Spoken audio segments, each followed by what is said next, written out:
by Connor Roofing. You can count on Connor for all your roofing needs. Visit ConnorRoofing.com. That's CONNER roofing.com. Vic Porcelli. Come on, you're Italian. You understand. Every day is a busy day all of a sudden. You talking to me? You talking to me? Tough and smart, and I love Italian, so, he's definitely Italian. At least I have this show to come and talk about it and let some stuff up. What kind of a show are you guys putting on here today?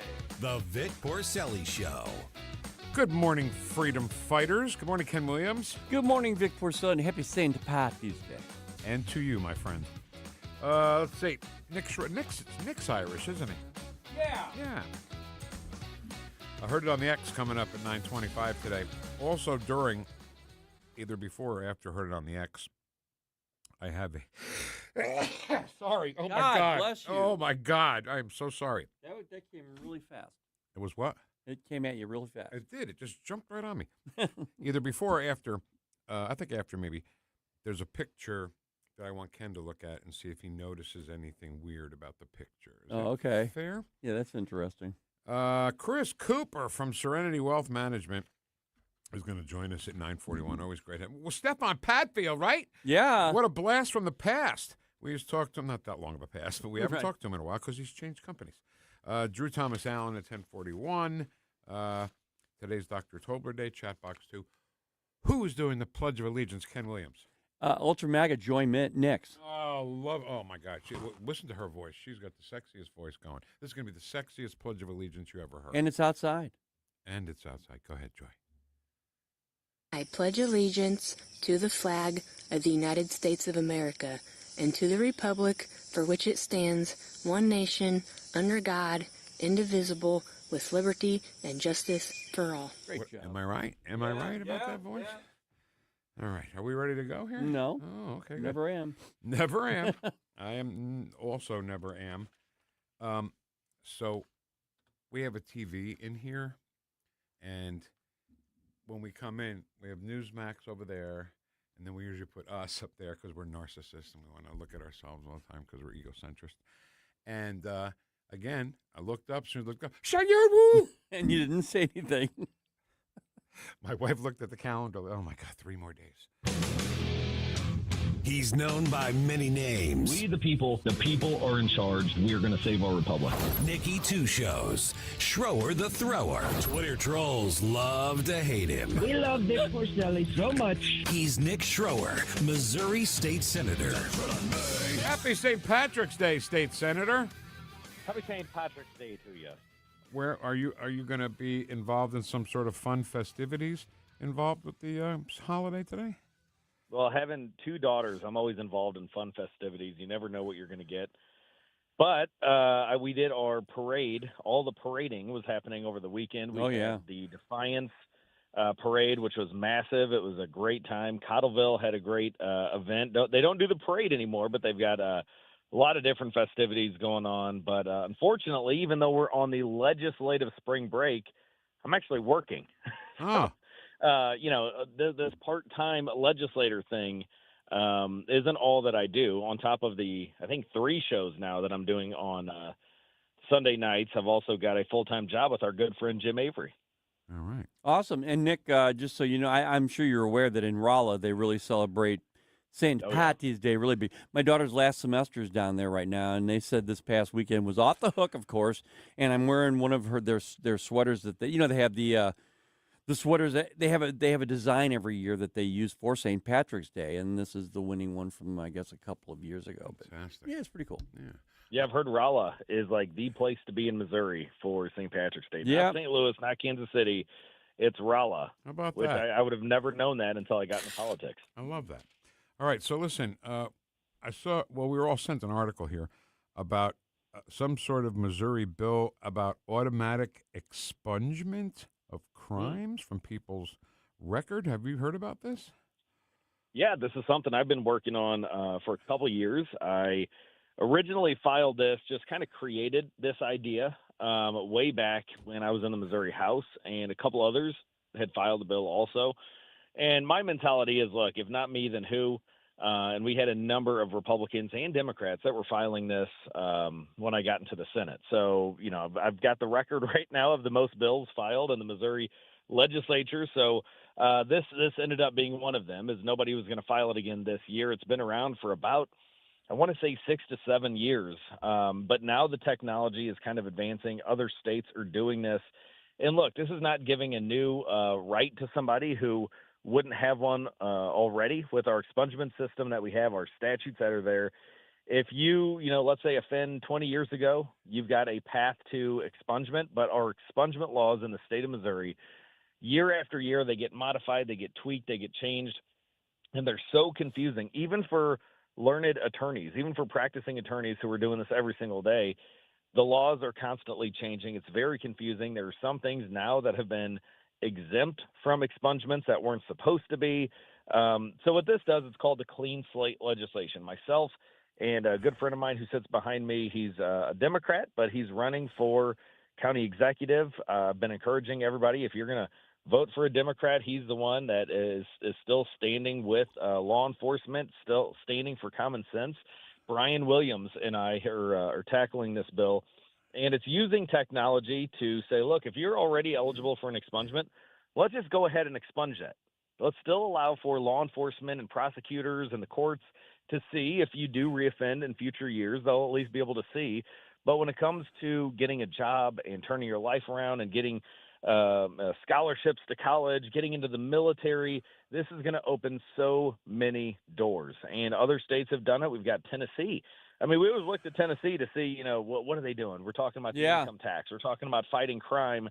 Tennessee has been one that's been able to do this. So now kind of gearing in all of these pieces together, the databases that are out there with the Supreme Court, we all know it as CaseNet. And then we've got what the Highway Patrol uses for their criminal records. And I don't want to say AI, but it's kind of AI, piecing them together where those two systems are working together and making sure that nobody's reoffending in other states. This is something that can absolutely change the course of our economy as well. So what kind of crimes are we talking about? Everything except for your sex crimes and your very violent crimes. So, your low-level offenses, if somebody, got caught back in the 70s with a pound of marijuana and they've turned their life around, they were a dumb college kid then, maybe they were partying at Rolla at the at St. Patrick's Day and turned their life around. They're now a CEO of a company. They still have that on their record, and this would allow them to get this expunged. They're already allowed to get it expunged, but they have to go get an attorney, and then they have to go take time off work several different times. And they might, and I've seen this happen when I've been in court. I've had other people, filing the wrong paperwork or filing in the wrong venue. If you offended in Rolla, do you have to file for expungement where you are versus where the crime took place? So everything basically except for your most violent, your most egregious, and your sex crimes. I think that the people who are going to take advantage of this, the way it looks to me reading the story, is that it could probably just be paperwork that you email in and you don't have to go to that city or state, is what I'm saying. Yeah. Okay, good. Yeah, I mean, it's going to be a game changer. It's already been a game changer in some of these states that have implemented it, because now you have people who, let's say you want to start your business and you go into the bank to say, hey, I want to take out this loan. I've got this great idea. Ooh, sorry, it looks like you offended back in the 1980s. You may have had a DWI. And even though we know you haven't had one since, even though you've got a clean record since then, we're not going to give you any help. Yeah. So this is opening an avenue for a lot of people in the state of Missouri to get their lives back together. And, they've already got their lives back together. That's why they're eligible for this expungement. This is just taking advantage of the resources that we have. And I've compared it to going from Blockbuster to Netflix.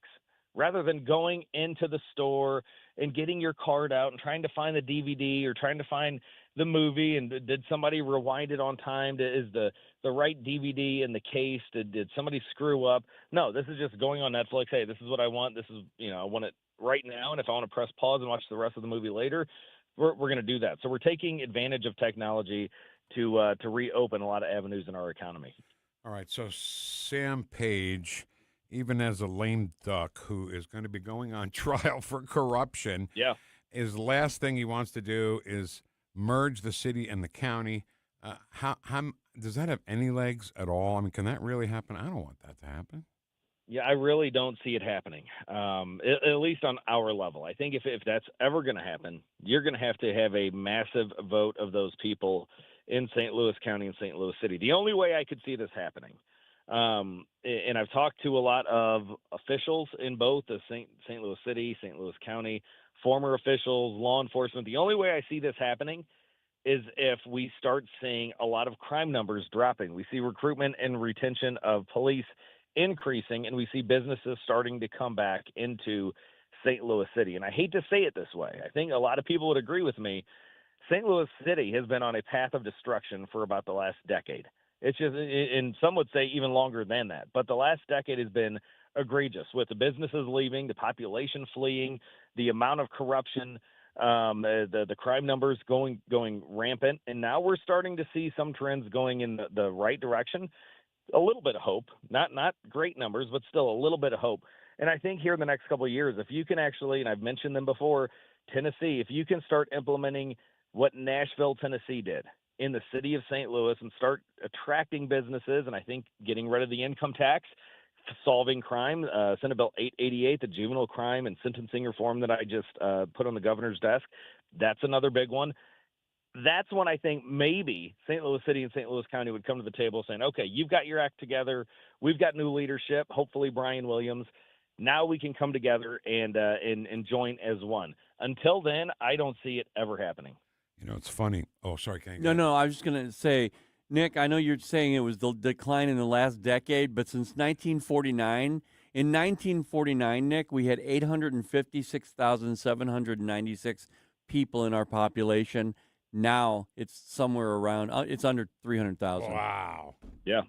And I would argue that it's less than that it's continuing to drop. And until we get some leadership, and I know Mayor Kara Spencer, even though her and I disagree massively on policy, she at least had the spine to come into my office, something that Tashara Jones never did. I tried to track Tashara Jones down when she was in the Capitol, or, you know, calling her lobbyist saying, hey, I'm going to be in the city. Can I talk to her? Can we meet? She would never meet. She would just go on social media and call me a racist and call me every name under the sun. At least Mayor Kara Spencer has reached out to me. She came to my office in Jeff City. We had a great talk on what our goals are. And here's the thing. At least in the conversation, it appears that both of our goals are having a better, a safer, a more prosperous St. Louis, and kind of mimicking what Nashville, Tennessee did. The only issue is how we get there. And I know her goals of how to get there are a little bit different than mine. As long as we can keep that idea of making St. Louis safe again, making St. Louis prosperous again, or heck, making St. Louis like Nashville's big sister, because I think we could do a hell of a lot more than they can, then, you know, I think we can be on the right path. But until then, with all the numbers that we're talking about, the population depletion, the businesses that are leaving, I'm just not seeing it in the cards. Well, you know, if the city was doing great, you know, and people were flocking downtown to hang out at night after ball games at the bars, you know, maybe that's a better time to ask than when nobody goes downtown. Nobody wants to get shot. There was a shootout downtown, not even in North St. Louis. On video. Right. It's in the daytime. In the daytime. And now's when you want to ask if you want to. No, we don't want to be merged with that kind of crap. I mean, he's just starting trouble, right? He's not just stupid. He's starting trouble. Well, you know, Page wasn't necessarily known for his common sense, and that's why he's likely going away. I mean, he's going to be going to trial very soon, which baffles my mind. How can any elected official still be in that capacity? We've seen what happened with Eric Greitens and bipartisan calls for him to step down. Where are the calls for Sam Page to step down? Maybe I'm in St. Charles County. I've got family, a ton of family and friends still in St. Louis County. I've asked them, hey, are your phones blowing up? Have you been asked to sign a petition to get him to step down? Nothing. Crickets. Why is it? Because he's a Democrat. That's exactly it. Well, Nick, the reason why I brought up the 1949 date or year is because, as Vic always says, that's the last time there was a Republican in office. Democrats have been in office since 1949, and there's been nothing but a steady decline since then. You know, on social media, you always hear about the at least on my social media, you hear all of these Democrats, well, Republicans have had control of the state for 20 years. Okay. If you want to start looking at numbers and statistics of, the state of Missouri since Republicans have had control, let's focus on the areas that Democrats have controlled, and that's exactly it, Ken. You've had nothing but decline. You've had nothing but crime increasing, businesses leaving. And if you take those numbers out, if you take St. Louis County, St. Louis City, Kansas City, if you take them out of the picture when it comes to crime numbers, we're actually one of the safest cities in America. Well, the left, they always like to say, there's more crime in red states, and that's not how you gather the information. No. It's the cities, and there's no cities that are red cities around here, and they're all falling apart. All right, Nick, tell us about the plethora of shows that you host here on the station. Well, I'll tell you, we've got St. Charles Patriot Radio coming up, and usually it's been back and forth between me and Rich West. First couple shows, Rich West and I tag teamed it, so I really don't know who we're going to have on this week. But then we've got Stand and Fight on Sunday, starting at 6 p.m. It used to go 6 to 8 p.m., but because of this brand new show, we've cut it in half. So you've got the hour-long filibuster with me, and then it turns to me again because Tim Jones is going to be out of town. We're going to have South Dakota, Wyoming Freedom Caucuses discussing what's happening around America in the capitals in those states. And look, in Wyoming, the Freedom Caucus has kicked a lot of butt. They've been in existence a little bit longer than we have, a couple years longer than we have, but now they're actually in leadership. And that's something that maybe Missouri will be seeing in the next couple of years. A Freedom Caucuser running for leadership. Who knows? Nick Schroer, State Senator. Thank you, sir. We'll chat next week. God bless you, boys. Have a great week. Hey, God bless you, Senator. All right, Nick Schroer, always doing something. I knew he'd be all over that expungement bill. Yeah. Okay, I heard it on the X coming up next, and at the end of that, I'm going to make Ken look at a photograph, and for him to tell me what's wrong with the photograph. That's all coming up next on 101.9 and 94.1 News Talk STL. Welcome home. Stream the Vic Porcelli Show at News Talk STL.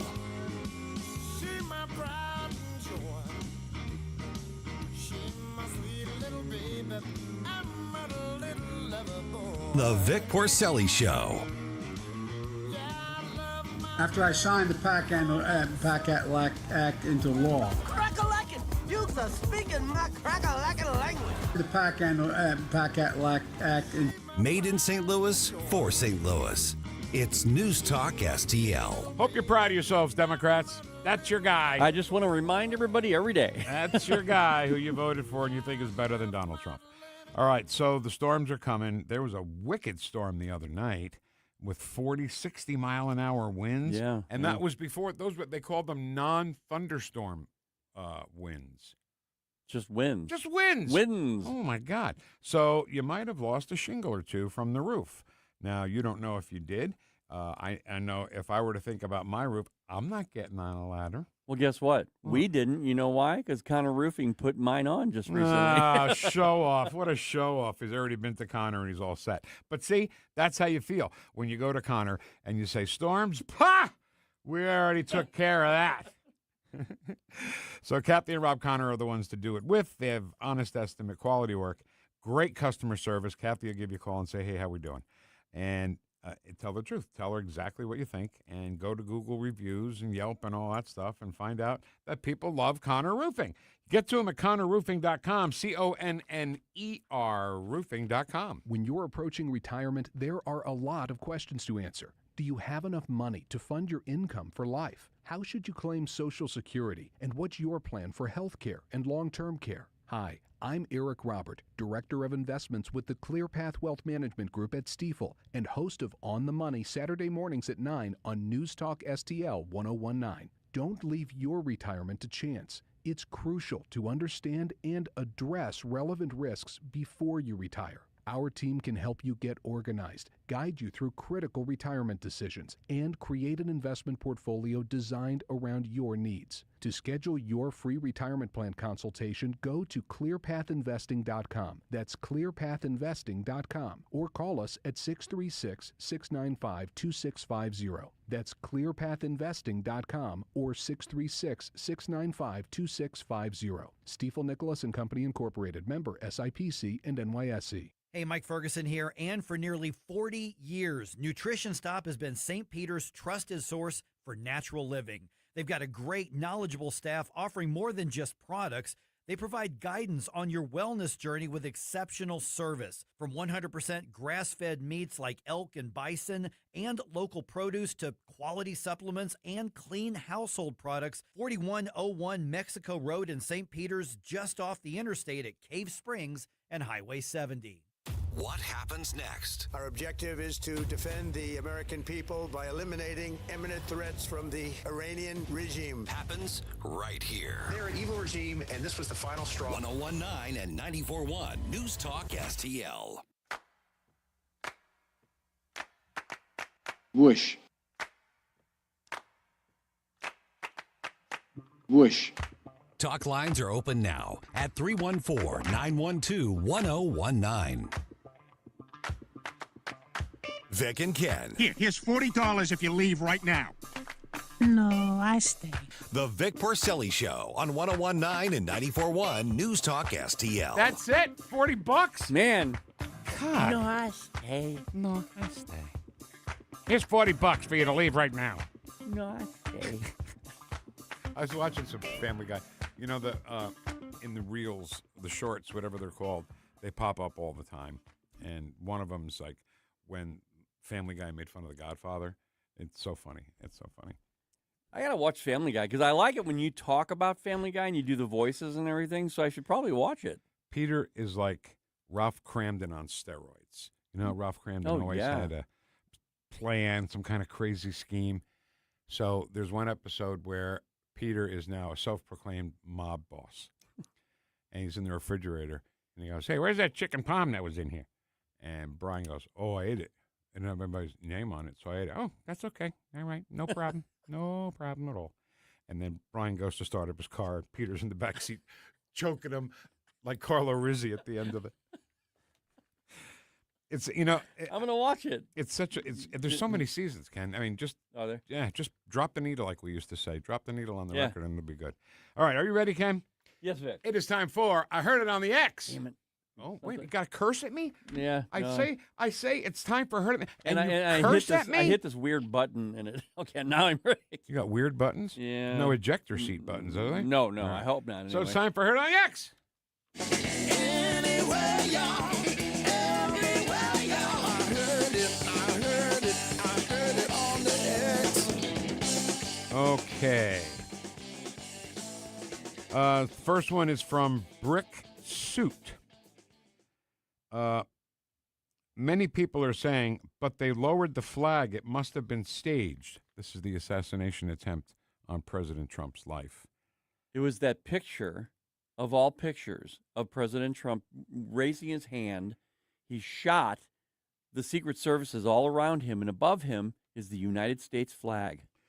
This particular post on X says it was a whole video. It was not of the shot, but seconds after the shot. It says, in this video taken with meta glasses by photographer Jay Botsford, you can clearly see that the flag remains suspended at the same height between the two cranes, because people are saying that it was staged. Well, how could it? Okay, in that moment, historic moment of a president almost being murdered, assassinated, you're going to say, all right, everybody, ready? Lower the flag. Oh, come on. That's a giant flag with two cranes attached to it. And somebody died. Let's not forget that somebody died. Yeah. So was that staged? Yeah. I mean, you know. Complete idiots. Complete idiots. That would be a Democrat. Okay. 6, Ken, number 6. Mm-hmm. This is from RNC Research account on X. Democrat Jamie Raskin. I think you spelled his name wrong when you put it on the clip. It was a typo, but it was a typo? Yeah, it just came out rat skin. It says rat skin. That's weird. Desperate to defeat the Save America Act, thinks that married women aren't capable of showing proof of citizenship. They've got no program for the country other than disenfranchisement, voter suppression, the SAVE Act, which I think violates the 19th Amendment when you tell American women you bring your driver's license and you bring your birth certificate, and if they don't match, which they won't for 69 million American women, then you need to bring a passport. And half of the people don't have passports, you know? So, yeah, just go out and buy an ID. That's a poll tax. There's also a thing called the birth certificate, but it doesn't matter. I mean, any woman who gets married, first of all, a lot of women get married now and just keep their maiden name. Yeah. For whatever reason, or use both names. But if you're getting married, a wedding is a big plan, right? The woman wants the perfect wedding, the perfect cake, the perfect band, the perfect groom. Everything's got to be perfect. Everything has to be planned right down to the letter. But she's not going to think about changing her name on her driver's license? Really? And we played that recently, that woman, I think it was Friday, we played that one clip where the woman said, I want the Democrats to know that I'm newly married and I'm black, and I had no problem. It took me 5 minutes.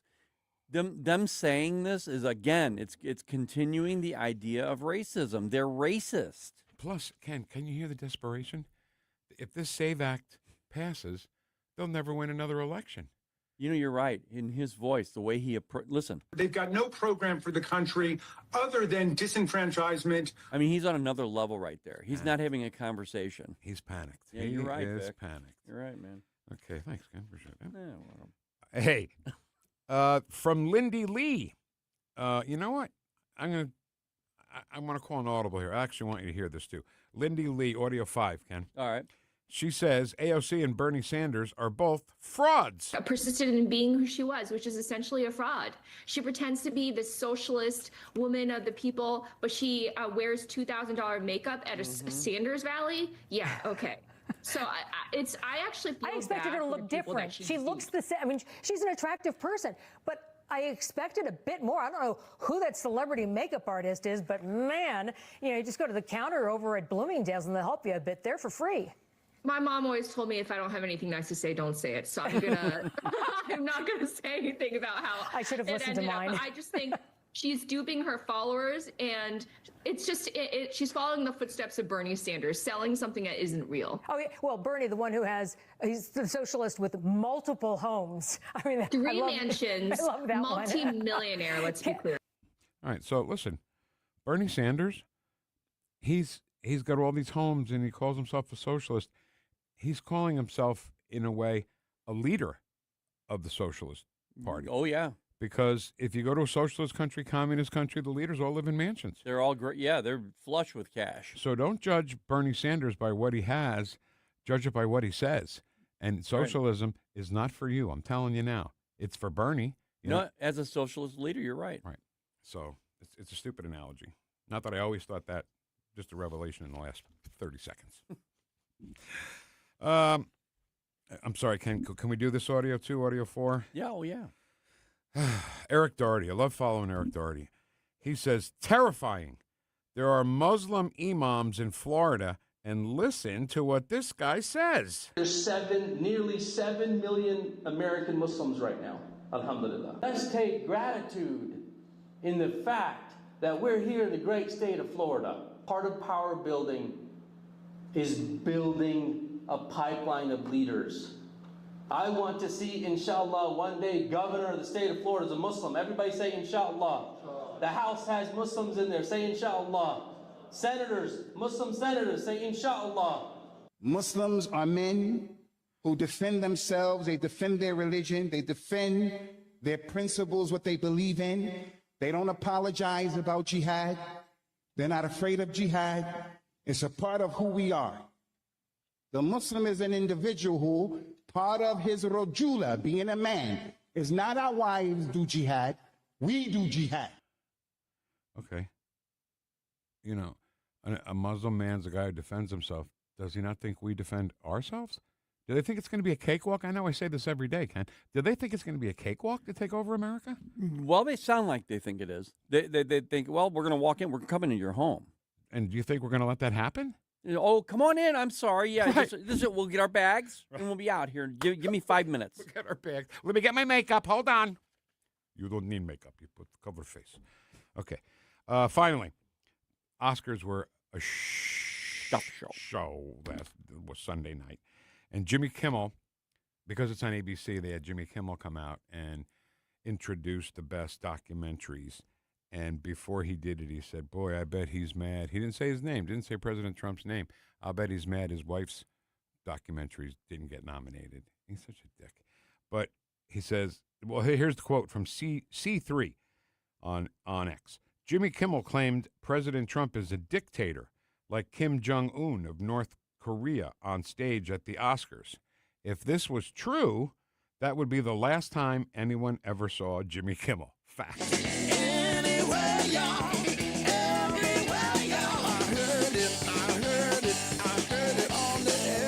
All right, Ken, before we go to break here, if we can just spend 30 seconds. I sent you an email seconds ago. Oh, okay. If you can find it and open it, let me know when it's open. So I got to kind of, read silently. You read silently. You just sent it, right? I just sent it. Well, Should okay. come up any second. Did you get it? Yeah, I got it. Okay. So that is, it's not a screenshot from the movie, but it's a person who recreates movie sets at her, wherever she is. So what you're looking at is Ferris Bueller's bedroom. Okay. And Ferris Bueller's Day Off. Do you see anything weird about that picture? Well, not off. No, I mean, I'm trying. American flag. Backwards. Stars are on the wrong side. And we've looked at that for 40 years. Yeah. However long that movie's been around, and nobody said, hey, the flag in Ferris's bedroom is backwards. Wow. That pisses me off. Yeah. I mean, I'll still watch the movie because it's funny. But it's happened to notice. I was watching Ferris Bueller, and I said to Jess, I said, look at the flag is backwards. Wow, and you took a screenshot of it. I did. All right. For you. Thanks, man. I'm here for you. I didn't notice it, though. That kind of sucks. Woo! Shenyun. My wife looked at the calendar, I swear to God. Last night she goes, oh, my God, only 3 more days. Whoop. Because Shenyun is this weekend. I know. Woo! Woo! I got to have Jim do something with that. It's over now. It's this weekend. But it's become such a thing in my house that my kids will say it almost like it's mandatory. Like if the commercial comes on, it's go Shenyun Woo. You know what I mean? Right. Like Shenyun Woo and Shenyun Woo to you. Just one of the weird things that happened at the Porcelli home. I think I would freak out Caddy if I didn't do it. Like she would be looking at me, waiting and waiting and waiting, and then she would have to tell me, "Do it, just do it, just get it over with." When Jessica falls asleep, when Jessica falls asleep, I just give her the hook 'em horns thing. Okay. I don't say anything. I'm not gonna. If I woke her up doing Shenyun, she'd shoot me. She'd shoot me. Oh yeah. All right, our great friend Chris Cooper from Serenity Wealth Management. Love talking to him. He's in next on 101.9 and 94.1 News Talk STL, #1 for live and local conservative talk.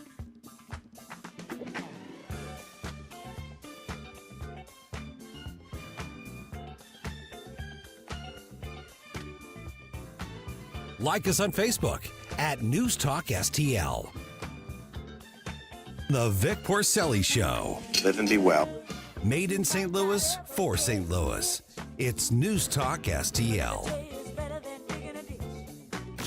On the next Larry Connors, USA. The story behind the story, the Houston mass murders. 30 young boys kidnapped, tortured, killed. Larry Connors, USA. Now, weeknights 6 until 8 on News Talk STL. Tim Jones here to introduce you to your new favorite roofing company, Corel Roofing. There were 4 major storms last year. Did your roof take a hit? Do you even know? Most homeowner insurance policies require claims to be filed within 1 year, so time's running out for a closer look. At Corel Roofing Company, you get a local roofing specialist who will advocate for you every step of the way. Give yourself peace of mind. Schedule your roof inspection today with Corel Roofing at CorelRoofingCo.com. That's CorelRoofingCo.com. 1949, the last time a Republican held the top post in St. Louis City. A gallon of milk was 84 cents and streetcars ran down Grand Avenue. Unfortunately, St. Louis City streets are no longer the epicenter of family and business life. In the 80 years of Democrat control, our city has been on a steady decline. Hello, Kirk Ilsinger, chairman of the Republican Party for the city of St. Louis, and we believe it is our duty to provide a different path forward. I invite you to our meetings the first Thursday of every month. Learn more at stl-gop.com. Paid for by St. Louis City Republican PAC. Curtis Farber, Treasurer. Hey, it's Susie Moore. If new flooring makes you think hassle, think again, because Michael's Flooring is changing the game. For over 30 years, Michael's has been locally owned and trusted for quality, variety, and amazing service.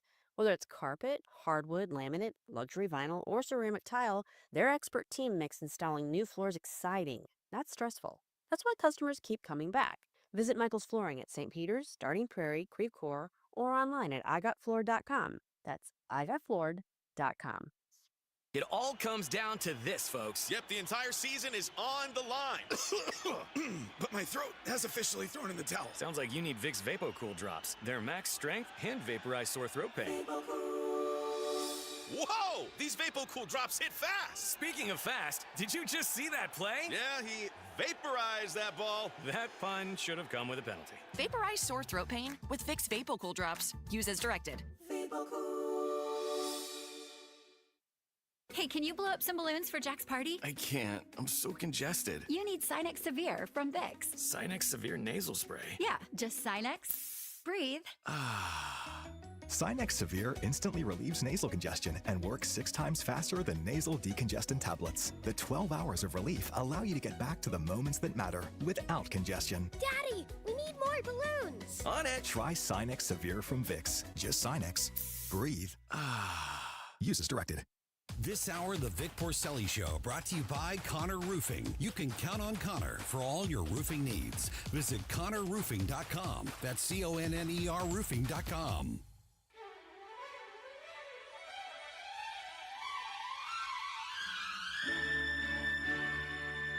Whoosh.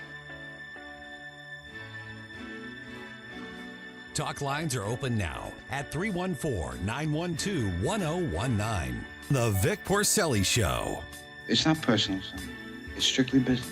Made in St. Louis for St. Louis. It's News Talk STL.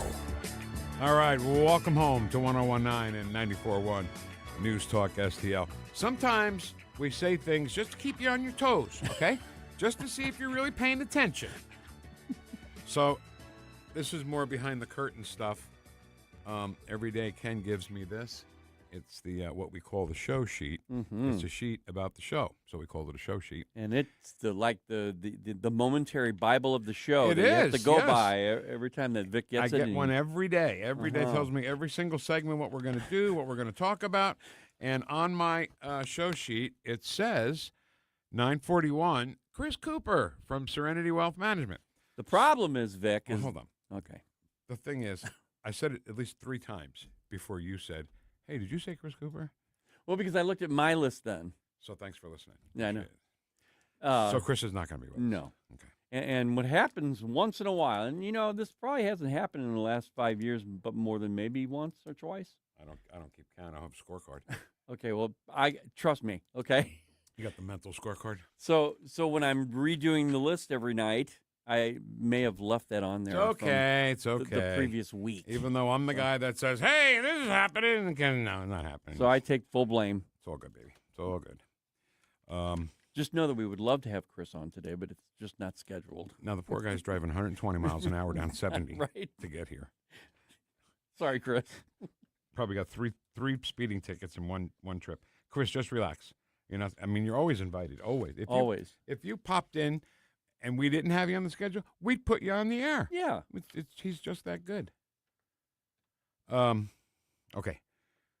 So, Ken, can we talk about Doge for just a quick second? Yeah. What was their mission? What was their objective? Do you remember? Yeah, it was a simple mission to expose fraud. Is that right? Yeah, and to find money that was being spent where it shouldn't be. That's, again, fraud. And they were just to cut that fraud. And they clearly missed some. They clearly skipped right by Minnesota. Yeah, what I would say is that they were getting into it, and if you'll notice, Elon Musk became so frustrated in the system, he was like, you know what? I can expose this stuff all day long, and it's just not going to change. And to their defense, it was fraud, waste in the federal government. So, I guess they weren't asked to find fraud in the states. Nick Shirley will do that for us. Some kid who's just a YouTube influencer. Well, yeah, but if you think about it, though, Vic, that was federal fraud because it was federal money being used on a state level. I'm not letting them off the hook. Okay. I'm not letting them off the hook. I'm just saying, when we think of Doge, we think of federal. I know you just said it's federal, but, federal fraud and waste in the actual federal government. Yeah. This is state government, but with federal charges of fraud. Exactly. That's the difference. Right. So, after the whole Nick Shirley thing, and by the way, Nick Shirley had this video. He's in California now looking for fraud there and found plenty. Somebody says, "Who are you?" He says, I'm Nick Shirley. What are you doing here? What do you do? Oh, well, I run a bunch of leering centers in Minnesota. So the kids can leer. Every time the word learn came up, he said leer to this guy, and the guy never even realized he was being made fun of, So now, probably because he went to one of those leering centers. That's right. And you know what? You live, you leer, right? Yeah. So President Trump has signed an executive order to create a national fraud task force, which will be led by Vice President J.D. Vance. I think there are two obvious tools that we have to stop the fraud that's happening against the American people. One is that when we see evidence of fraud, we stop the payments. Pretty simple, right? We know that the American people are being defrauded.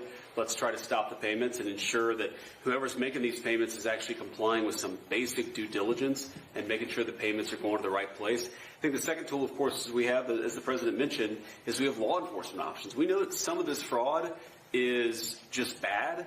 Some of it's criminal. We know that people are intentionally trying to defraud the American people. It's not just in Minnesota. It's all across the country. 99% is criminal. Yes, sir. So this is one of the reasons why DOJ is such an important part of this, is because we have to make sure that where we see criminal conduct, we actually prosecute it. And the President's talked about this a lot in the past. I don't need to repeat it, but it's worth noting that so many times when we find people engaged in really, really bad conduct, the local judge or the local grand jury tries to stop it. One of the cool things about what we're doing is we're trying to take some innovative steps to ensure that when we find criminal fraud, we can actually prosecute it all the way to the end. And Vic, the innovative steps is really interesting to me. Just him saying it the way he did, because that's been the biggest problem. You and I were just talking about this morning, how judges can get away with things, and then they block President Trump at every move. Right, and so what VP Vance is saying right here is we have some innovative steps that we're going to take and to combat that a little bit. Yeah, maybe the road to being a judge, because the judicial system in this country right now is not blind justice anymore. It's just not. It's really not. So maybe the process for becoming a judge, you need to take a written test, right? And you write things like, well, if I were president, I'd bomb Iran, and I definitely would bomb Iran. And then you say, who said this? And they're all going to write President Trump. And when they realize that it was actually Hillary Clinton, they fail. They fail the test. That's a good start, actually. Something has to be done, because nobody should know how a judge feels politically or ideologically. Well, you know what? I never studied any law in college. I was never anywhere close to it. I was in economics a little bit. But I remember when Barack Obama became president, he made the remark, we are going to get as many judges as we possibly can on the bench. And he wasn't talking about the Supreme Court. He was talking about judges across the country. The ones that are the problem now. Yeah.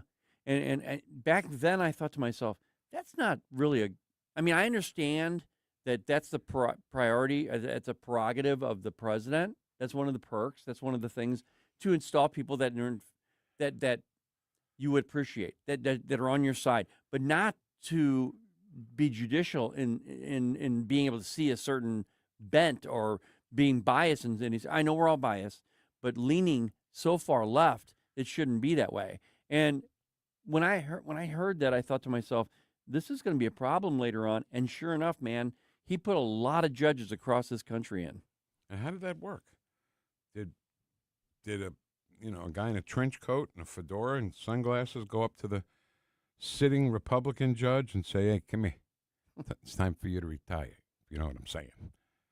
I mean, I don't understand. How are all these judge openings even there? They miraculously appear? Again, I don't know how that all works. I don't either, but it's clearly a marred system. Don't you think? When it's weaponized, we don't see. Here's the problem, though, is that back then that was a prerogative, just simply a prerogative of the president, right? Not weaponization of a judicial system, and that's what I believe happened with Barack Obama. And he started to weaponize it, and that's where Joe Biden said, "Hey, hold my beer." This is why my wife yells at me. Well, this is one of the things that my wife yells at me about, because all these congressional hearings, confirmation hearings for judges and stuff, they're a farce, because they all get voted through anyway, even if they didn't answer any questions the right way, even if Josh Hawley and Senator Kennedy just kills them, murders them in questioning, they'll still get voted through. And then we have more liberal judges than I'll bet we have more liberal judges in this country than we do conservative. Yeah, I'm not sure about that, but I do know that when Democrats are trying to take down President Trump in every way, shape, or form, in anything that he even does now as even president, they shop around judges. Yeah. How do you do that? Yeah. How do you get away with that? Being able to shop for a judge that's going to give you a judgment in your favor. I don't get that at all. When Donald Trump is the defendant, up pops a really super liberal judge to preside over the case. All right, so let's get back to J.D. Vance. Yeah. And the fraud task force. Now, Ken, what's our national debt is like? $37 trillion, I think, in counting. How much do you think of that money is fraud? I mentioned to you this probably a month ago. I was saying that the craziest thing I've read is that if we would capture all the fraud that exists from the last 2 decades, it would have paid for our debt. I believe that. And then some. We would have actually more money coming in. We would be in a surplus of about like $10 trillion. And now it's too late. The money's gone, money's spent. I mean, you can't get blood from a rock. These people that committed fraud, if they hid the money or if they laundered it or if they got it in some Swiss bank account, it's gone. We'll never get it back. That's one point to make, Vic, but I think what J.D. Vance is doing here with President Trump, he's saying, let's step back and now let's research who did this and let's hold them accountable. Let's find, and we're not going to find all the money. We're not. But at least, you know what? If we get some incarcerations out of this of top people who did the crimes, then let's do it. I'm all for it. And that'll never happen. That's the problem. Well, that's the problem. Again, he's doing something unprecedented here. Yeah, I know. J.D. Vance is taking control of the fraud and investigations of the fraud. And as far as I'm concerned, if it's Republican, I don't care who you are. No, if you're committing fraud, you need to go to jail. It took 2 trials to get Bob Menendez, senator from New Jersey. It took 2 trials to get him. They acquitted him the first time. Second time, they found the gold bars in his closet from different countries, and they finally got him, and he's in jail right now. So that's 1 out of 5 zillion with a Z trials and fraud. Did you get that? It was zillions with a Z, in case you didn't hear me say it. I caught that, yeah. So here's the quote from J.D. Vance. If we found half the fraud in this country, we would have a balanced budget. Yep. So he's saying that the debt doubled is fraud. And I think I agree with that. I think, the fraud is so high and everybody had their eyes closed. Nobody really watched. Because, again, let's go back to what we've said before. We trusted the government. We thought, there's no way the government would do something like that. I mean, our eyes have been opened. We've built what they would say being red-pilled over the last 15 years. We're saying, I guess we need that now. We need to go back to the 60s even, and then realize that the government's not cracked up to what it's always been assumed. So J.D. Vance is the vice president of the United States. He has plenty to do. And there are 50 states in this country. to look for fraud in every one of them is going to be overwhelming to the people who have to do it. Yeah. Now, Nick Shirley did it with an iPhone. I don't know why they can't just, send Nick Shirleys out all over the country and find out what's going on, and we can find out what's going on. You know what I'm saying? And I totally get it. And we've got 50 states in this union as opposed to what Obama thought, 57. But we have 50 that in every single one of them, Vic, there's fraud, massive fraud, including Missouri, by the way. And let's not forget today's St. Patrick's Day, Ken. Yes, it is. Remember, I don't know if it's still this way when we were in radio, music radio. Every radio station's morning show went out and did the show live somewhere at a bar. Oh, on St. Patrick's Day. Yeah. Did you ever drink beer during that time on the air? No. Okay. What are you trying to do here? I'm just asking you. Is this an interrogation? No. Okay. No, I did not. When the show was over, yes, I did. Sorry. But it was such a weird tradition, like St. Patrick's Day of all days. Yeah. Let's go to a bar at 6 o'clock in the morning. Yeah. It's not weird? Hey, man, not if you live in Dogtown. That's true. That's true. So have a great St. Patrick's Day. Please be careful. Be smart. Don't be stupid. If you want to, give us a call and check in with us and tell us how it's going. Before you get drunk, please. Yeah, before. Just so you're easier to understand. I don't know, maybe. Stefan Padfield from the Heritage Foundation is next on News Talk STL. Whoosh. This is Tony Colombo, and my favorite Capriati sandwich is the cheesesteak made with American Wagyu beef from Snake River Farms, and you have to include a side of their amazing fries. I love Capriati's, and you will too. Open 9 to 9 daily on Manchester and McKnight in Rock Hill.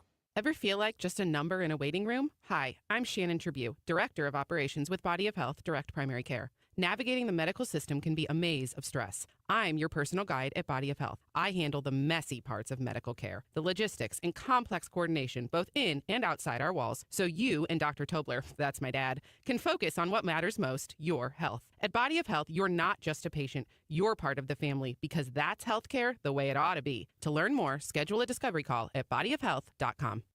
Hello, everyone. It's Fez with the Moolah Shrine Circus. I want to remind you to get your tickets now for our big circus in March. We've got new exciting acts like the Swinging Trapeze, the Daring Horseman, the Human Cannonball, and much more. And kids under 12 are free with a paid general admission ticket. So go to moolah.org and get your tickets today. For the Moolah Shrine Circus, March 20th to the 22nd at the St. Charles Family Arena. Tony Colombo here for Gutter Pros and Exteriors, your all-in-one service team that brings years of experience and quality that's affordable right to your doorstep. Christine and I discovered Gutter Pros and Exteriors when we bought our home and inherited a gutter problem. And they've also repaired siding damage on our home because along with gutter repair, gutter installation, and leaf protection, the Gutter Pros team are also the best for repairing other exterior damage, including fascia, soffit, and all siding repair and installation. Learn about all the ways Gutter Pros and Exteriors can help your home or business right now at gutterpros.com. The Hammond Institute at Lindenwood University and News Talk STL invite you to an exclusive discussion on Missouri's tax future. Manish Bhatt, Vice President of State Tax Policy for the Tax Foundation, will explore our state's tax competitiveness and the latest efforts to eliminate individual income tax and property tax. Wednesday, March 25th at Lindenwood University, part of the H.F. Langenberg Speaker Series. The event is free, but you must RSVP at hammondinstitute.org. That's hammondinstitute.org. KLGY HD3 Clayton, K270BW Bellefonte, KNBS Bowling Green. This is News Talk STL at 1019, 94.1, and always streaming at NewstalkSTL.com. Breaking news this hour from Town Hall. I'm Greg Clugston in Washington. The director of the U.S. National Counterterrorism Center is resigning over the Trump administration's war against Iran. Joe Kent said Iran posed no imminent threat to our nation and that he cannot in good conscience support the war.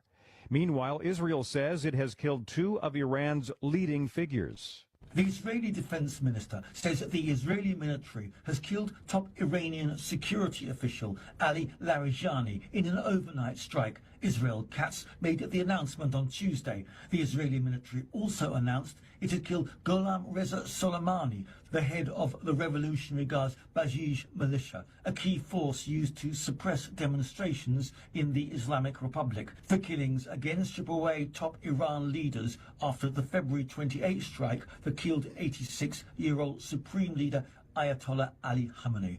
I'm Charles de Ledesma. More than 2,000 flights are canceled or delayed today after severe weather disrupted air travel. Passengers are also facing long lines at some airport security checkpoints as TSA screening is being stretched by the partial government shutdown. President Trump is expressing frustration over the response of other countries to his demand that they help police the Strait of Hormuz. Some are countries that we've helped for many, many years. We've protected them from horrible outside sources, and they weren't that enthusiastic. And the level of enthusiasm matters to me. The president also has a warning for fellow Republicans as they launch an effort to hold the Senate floor and talk for days about a voter ID bill they know can't pass. The president says he'll never, ever endorse anyone who votes against the bill. More at townhall.com. Hi, Mike Gallagher here, host of the Mike Gallagher Show. As we head into spring, there's some good news in the housing market. Rates have recently dropped. When rates drop, payments can drop. That can mean hundreds of dollars a month back in your pocket, money you can use to pay bills, reduce debt, or strengthen your financial position. That's why this is the time to talk to my friends at Fellowship Home Loans. They're helping homeowners refinance into lower rates and reduce their monthly mortgage payments. Fellowship also offers a fixed-rate line of credit for home projects or consolidating a high-interest debt with fast approval and a predictable rate. Remember, many people still qualify to skip their next 2 mortgage payments. That's 2 months of breathing room while you reposition financially. I've used Fellowship personally. I trust these guys. Before you make your next move, go to fellowshiphomeloans.com/Mike G, fellowshiphomeloans.com/Mike G, or call 800-510-MIKE, 800-510-MIKE. Fellowship Home Loans, mortgage lending by the book. Nationwide Mortgage Bankers, DBA Fellowship Home Loans, Equal Housing Lender, NMLS number 819382. This hour of News Talk STL is brought to you by Rodney and Jen Wallner and the entire Wallner home selling team at Berkshire Hathaway. Call them today at 314-810-SOLD. 314-810-SOLD. From the Michaels Flooring Outlet Weather Center. Let's go with the thicker green outfit today, gang. It's chilly for St. Patty's Day. 37 for the high, which is about 20 degrees colder than normal for this time of year. Plenty of sunshine this morning, but clouds on the increase this afternoon and tonight as a quick clipper system scoots in. Some light snow, light rain showers around tonight, but temperatures actually climbing slowly as a warm front moves through, so no accumulation, no travel impacts. Mid to upper 30s early Wednesday, and then another spring warm-up kicks in. We'll be at 64 tomorrow afternoon. From the First Alert 4 Weather Center, I'm meteorologist Matt Chambers. Vic Porcelli. Come on, you're Italian. You understand. Every day is a busy day all of a sudden. You talking to me? You talking to me? Tough and smart, and I love Italian, so, he's definitely Italian. At least I have this show to come and talk about it and let some stuff up. What kind of a show are you guys putting on here today? The Vic Porcelli Show. All right, here we go. Hour number 2 of our 3-hour tour, courtesy of Kenneth James Williams. Thanks, Vic. When I get mad at you, that's what I'm going to say. Okay. Kenneth James Williams. That's what my mom used to do. Why do they do that? Why did parents always have to make our middle name mean you're in trouble? Call you out and emphasize your name, man. So it wasn't like it was some kind of covert black op, like your mother would never say, hey, Ken, can you come in the kitchen here for a minute? Ooh. This cookie jar's broke. Do you know how that happened? It's not ever how it happens. Never. It's always, in your face. Kenneth James Williams, who broke this cookie jar? Who ate all those cookies? Okay, I'm going to tell you, okay? That thing that was already broke when I walked in here? I don't know what happened. And I thought that, the cookies were already open. They're already there. We figured out that, okay. So let's talk to a good old friend, Ken Stefan Padfield, now works at the Heritage Foundation. First of all, Stefan, congratulations on moving over to the Heritage Foundation. They're awesome. Oh, thank you so much. I'm very excited about the opportunity and looking forward to hopefully having a lot of impact there. Well, it looks like you're really getting to stretch your wings here a little bit with this article you got. Do we call it an article? What do we call it? Yeah, op-ed. An op-ed, yeah. Okay, right, op-ed. Explain the whole thing about corporations scoring high on human rights campaigns' equality index might be breaching their duty. What are they doing? Sure. So this has been an issue that I think has been bounced around for a little while now as people have become more familiar with the Human Rights Campaign and specifically its Corporate Equality Index and the way that that has basically pushed corporations to embrace transgenderism and other radical issues. And it's been viewed from a lot of different angles. And what I did in this particular article is I looked at the Trump administration's recent executive order around defending biological reality. And I basically compared some of the points in that executive order to what corporations are essentially required to do to score 100% on the HRC's Corporate Equality Index. And there's some real tensions there, right? So, for example, the executive order says, look, we defend biological reality. There's men, there's women. They can't become the other just by saying so. We basically reject the whole concept of gender identity. We certainly don't want people picking what restroom or locker room they go in based on this claimed identity. So you've got a number of points that are very clearly asserted in the executive order. And then the requirements to score 100, you essentially have to do the opposite on a number of those points. And so I highlight that and then bring up the bigger issue, which I've raised in other ways elsewhere, which is, so when these corporations do what they do to get these 100% scores, are they making that decision on a fully informed basis, right? I've asked previously, do they even bother to define what a woman is before deciding that they're going to embrace the idea that a child can be born in the wrong body and on and on? And so I just think there's some real fundamental questions about the ways in which corporate executives are rushing in to this very contested issue and potentially putting shareholder value at risk, not to mention all the other problems they're creating by trying to get these 100% scores or these 100 scores on the CEI. Yeah. So here's the thing, okay? We've let all this go too far. I don't know how far back you have to do to put a pin on where this all started, but I heard James Tallarico, guy who's running for U.S. Senate from Texas, talking in front of a crowd and saying Jesus was non-binary. Mm-hmm. Now it's gone right past the athletes and everything else. Now Jesus was non-binary. I mean, I don't know how we let this happen. I don't know people who really truly believe this, or they just hate Trump, or they hate Republicans. I don't know how it started. I don't know how to end it. Stefan? Yeah, I'll tell you, one of my new colleagues, Steve Sukup, who is well-versed in these matters and even wrote a book on, the takeover of woke capitalism, specifically focusing on HRC and Disney. He has a piece up that just came out today or yesterday looking at just that specific issue. And he points out one of the problems that got us here, and there are many, is that we have basically shifted from looking at the substance of what people are saying to whether we think what they're saying feels good and whether they seem like they're a nice person and they have good intentions, right?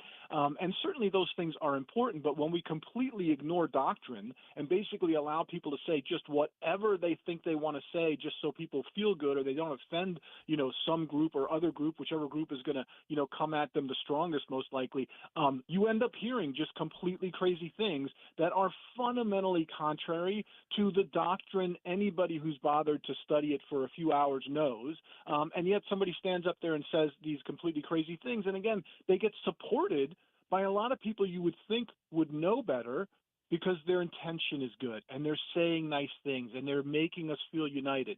And so I think that's at least part of the story is people have overvalued the importance of not offending and being deemed nice versus, viewing the line, if you will, on some hard truths. And Stefan, it doesn't matter. It seems to me anyway that no matter what we try to do to combat DEI and ESG, it's always right there just off on the sidelines, ready to come on back in. But my problem with it is I would think a company would say, yes, we are all for equality, not equity, equality in individuals. But if we start going down this DEI, ESG road again, we're going to start facing a lot of litigation because I'm telling you right now, if there's even a smell of impropriety with regard to equality, they're going to be facing litigation again. Yeah, I think that's absolutely right. And one of the things that I actually put in my piece is I think one of the ticking time bombs here is we're starting to see these detransitioning cases. There was just a recent one where I think there was a $2 million award for a single case, right? Yep. Where basically a child was convinced that they should have surgery, in the name of this, ideology. And I think there's going to be some blowback on these corporations, right? Like I basically end the article by saying, if it turns out that this transgenderism is essentially a form of a toxic tort, like management's going to have to be held accountable in some sense. I do think corporations are waking up to these realities.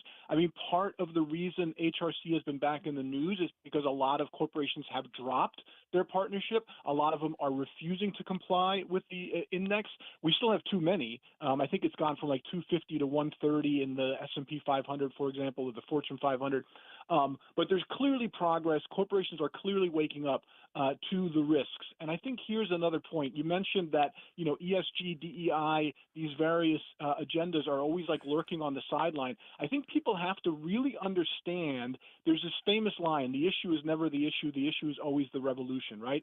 This, in the end, boils down to forms of neo-Marxism. This is the front of the revolution. And so you have actual revolutionaries who view these issues and these agendas as their best way, right? Dividing us on the basis of race, dividing us on the basis of sex, undermining traditional family and traditional institutions through transgenderism, right?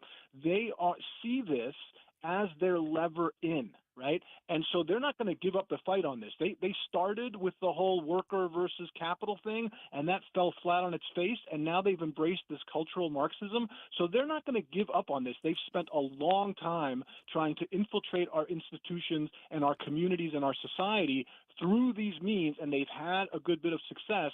So you're absolutely right. They're not going anywhere. They're just looking for the way to get back in. They're looking for the opening, change in administration, whatever you might have. And so that's why we have to continue to stay vigilant. And we still have a long fight ahead of us, regardless of the wins that we've thankfully had to this point. We're talking to Stefan Padfield from the Heritage Foundation. So as an investor, from an investor's point of view, because, when people invested in Disney early, they didn't know they were going to do all this, LGBT stuff and DEI stuff, and now they lost money. So how do you know what company is going to stay the path of not falling into that trap so you make some money? Because these companies don't, I know this sounds crazy, Stefan, but these companies don't care about their shareholders. Yeah, it really does seem crazy on some level. I mean, Disney, I'm so glad you brought them up, and I know I mentioned them first, but it's a common theme, right?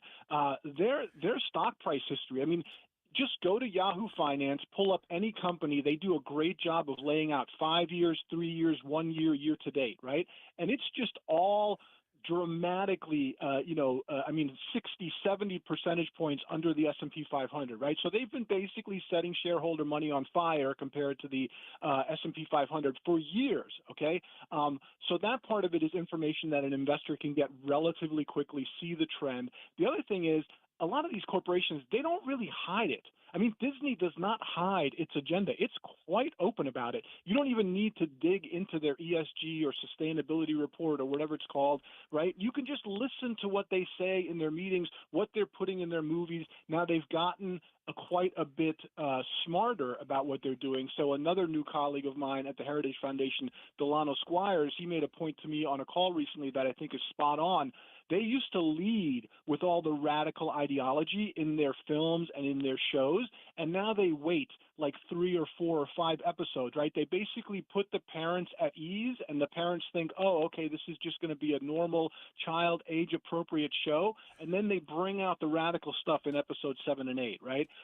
So they've moved the goalposts a little bit in that sense, but for the most part, they tell you. You can look at the stock price, and you can look at their sustainability report. Is a great thing. Every company, you go to their webpage, they put out their, they have different names for it, sustainability, ESG, social responsibility, what have you, but you'll be able to find it pretty quickly, especially in the investor relations section.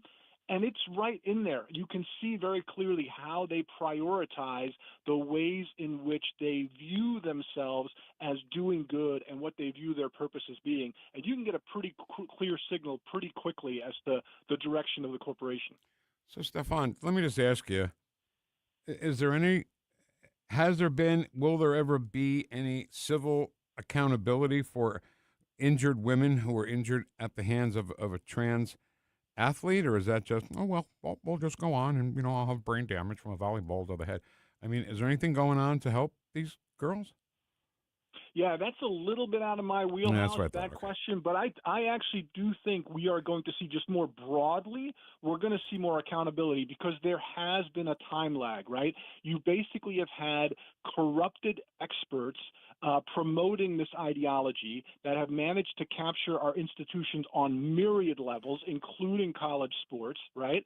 And now the reality is starting to catch up, right? So you have the incidents like you're talking about with the actual physical injuries, and we're getting the data that the things we were told, like, for instance, there was all that rhetoric like, oh, you can have a live son or a dead daughter, right? That really coercive and horrific rhetoric. And it turns out that the data, now that we have more of it, shows that isn't true at all, right? Like, the actual outcomes aren't improved by transitioning. And oh, by the way, you probably created more gender dysphoria by pushing this stuff on fourth graders, so you're actually worse off at the end of the day. So I think as we start getting more and more data, the accountability is going to come.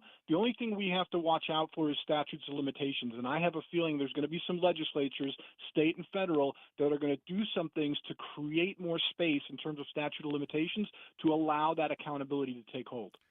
All right. So as you're talking, I just, I write notes, and I wrote this, and let's talk about it, because equality, okay, I'm going to sound like a great big racist here, I guess. Equality doesn't necessarily mean equal. I know that sounds stupid, but if you have two people going for the same job, both super qualified, and one's black and one's white, the person who's super duper qualified is the person who should get the job, the content of their character, not the color of their skin. But we're not there, are we? No, you're absolutely right. I mean, this is sort of the distinction that we had to educate people on between equality of opportunity and equity, right? Which is equality of outcomes and basically quotas.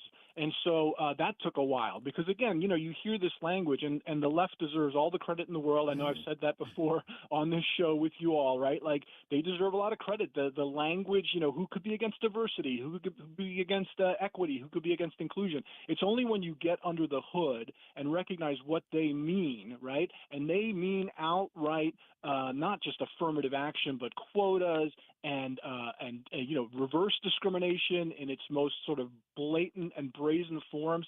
And so, yes, we absolutely want equality of opportunity. One of the things that I keep sort of banging a drum on is all these corporations that are investing all this time and money in dividing us on the basis of race and sex. Can you imagine if they devoted that time and energy, even in just their philanthropic and charitable efforts, to simply raising the floor on all academic outcomes, right, across the board for, like, let's say fifth graders, sixth graders, what have you, right? They would improve their own pipeline, so it would help their bottom line. You would get diversity impacts, but you wouldn't have all this dividing us on the basis of race and sex and illegal discrimination in the name of anti-discrimination. So it's something that we need to continually keep an eye on, keep educating people on, but that distinction that you just made between equality of opportunity and equality of outcome / equity is a critical one.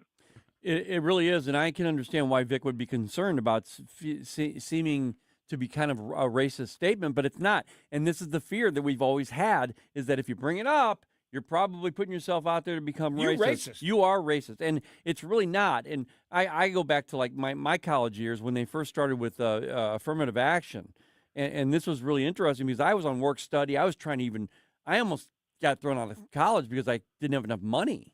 And there were people that were going to that school that were getting free money thrown at them because of affirmative action. And they were living in my dorm, and I would walk past. I'd be like, dude, what class are you taking this week? None. I'm not taking any classes for the next 2 years. I'm just going to stay here and eat, drink, and have housing, and then until I get thrown out. And it was like, dude, I wish I could even get close to that situation. But, it was an equitable type of thing, but called affirmative action. Yeah, I mean, there's a couple of great points in there. One, I just want to say I do think this is one of the things of many probably where President Trump really put us on the right path, because nowadays for the majority of us on the right, we know we're still going to get called racist and transphobic and all of it, but you know what? We really don't care at this point. Like, go ahead. You say it. You don't have an argument. You just name call, and we're not going to back up just because you're calling us names anymore. Right. Those days are over. You had your run of where you could just throw out racist and everybody would shut up. That's not happening anymore. We know you're going to do it. Go ahead, get it out of your system. Now let's talk about the facts and the truth and see if you actually have an argument for why we should be discriminating on the basis of race as opposed to just promoting the most meritorious. The other thing I think that you touched on there that's critical is just the perversity of these incentives that are being basically created in the name of equity, right? Like, if you were trying to keep down certain races and classes and groups, you probably couldn't come up with a better way than just all the free handouts, right? The welfare state. I mean, I saw a great article just a few days ago where the argument, which has been made many times before, is basically you want to talk about what has kept down the marginalized communities. It's the welfare state, because it creates these incentives, it creates this dependency, and rather than promoting agency and hard work and ethics like that and values like that, right? We have this complete, sort of victimhood culture, and you owe me, and I don't need to do anything, and I'm just going to sit back and take my next check, which we see today with all the fraud that is being exposed, right? So we just have so many fronts on which we need to continue to defend the virtue and the prosperity that our founding principles, have set out for us, and continues to defend that and promote that. You know, we don't have time to get into it, Stefan, but something we always used to talk about when you worked for the other place was positive ROI, right? And companies that have showed a positive ROI for their investors, it's not automatic anymore, I guess. We got to do more homework before we put money into stuff, I guess. Yeah. Right? All right, yeah, Stefan Padfield, great to see you at the Heritage Foundation. So we'll chat from time to time, right?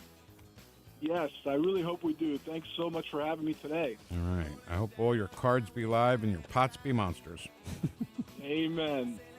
See you, Stefan. This guy, Bye. Mike. Thank you. Thank you, man. Mike Sexton was the World Poker Tour lead announcer, Yeah. And he was a champion player, just a great player. Unfortunately, got cancer and died. But at the end of every World Poker Tour show, he would say, "May all your cards be live and your pots be monsters." That's how every episode would end. Nice. And we got to chat with him. We got to talk with him when we were doing a poker show years ago. That's great. Really nice guy. Not Olympic, but college-level gymnast. I mean, and a fabulous poker player. Nice. Yeah. All right. So I want to get into something, Ken, about the Oscars. I know you hate the Oscars, but I want to talk about the Oscars. But you'll like it because we'll make fun of the Oscars. Okay. Is that fair? Yeah, I like that. That's next. Watch us on our live stream using Rumble, Facebook, and Twitter. The Vic Porcelli Show. Smitty Werbin Jagerman Jensen. True international average of pressure. Smitty Werbin Jagerman Jensen. He doesn't involve our institution. She knows so long as she was. Made in St. Louis for St. Louis. It's News Talk STL.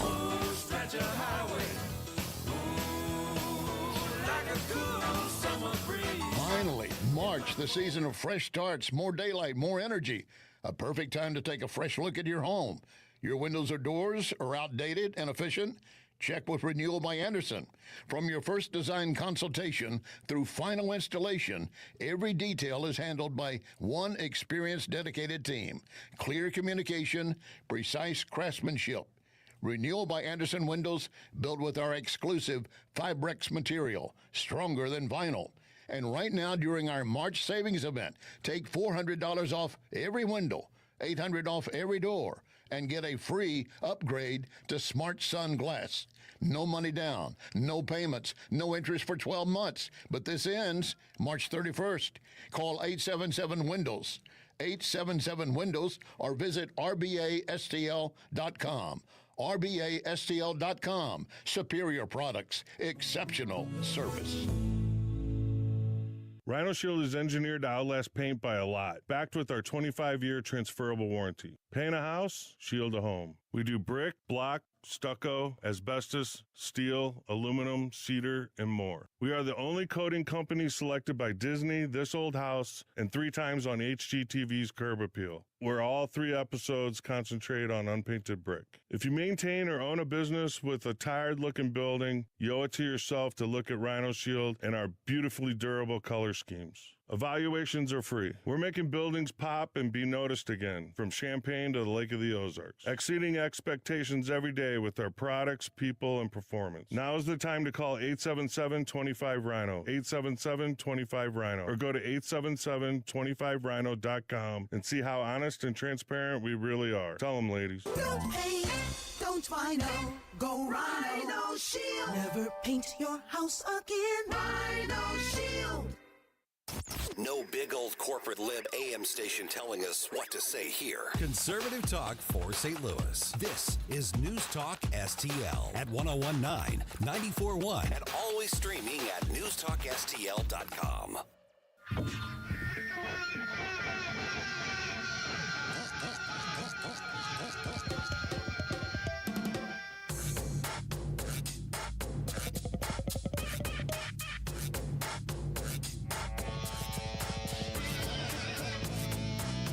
Talk lines are open now at 314-912-1019.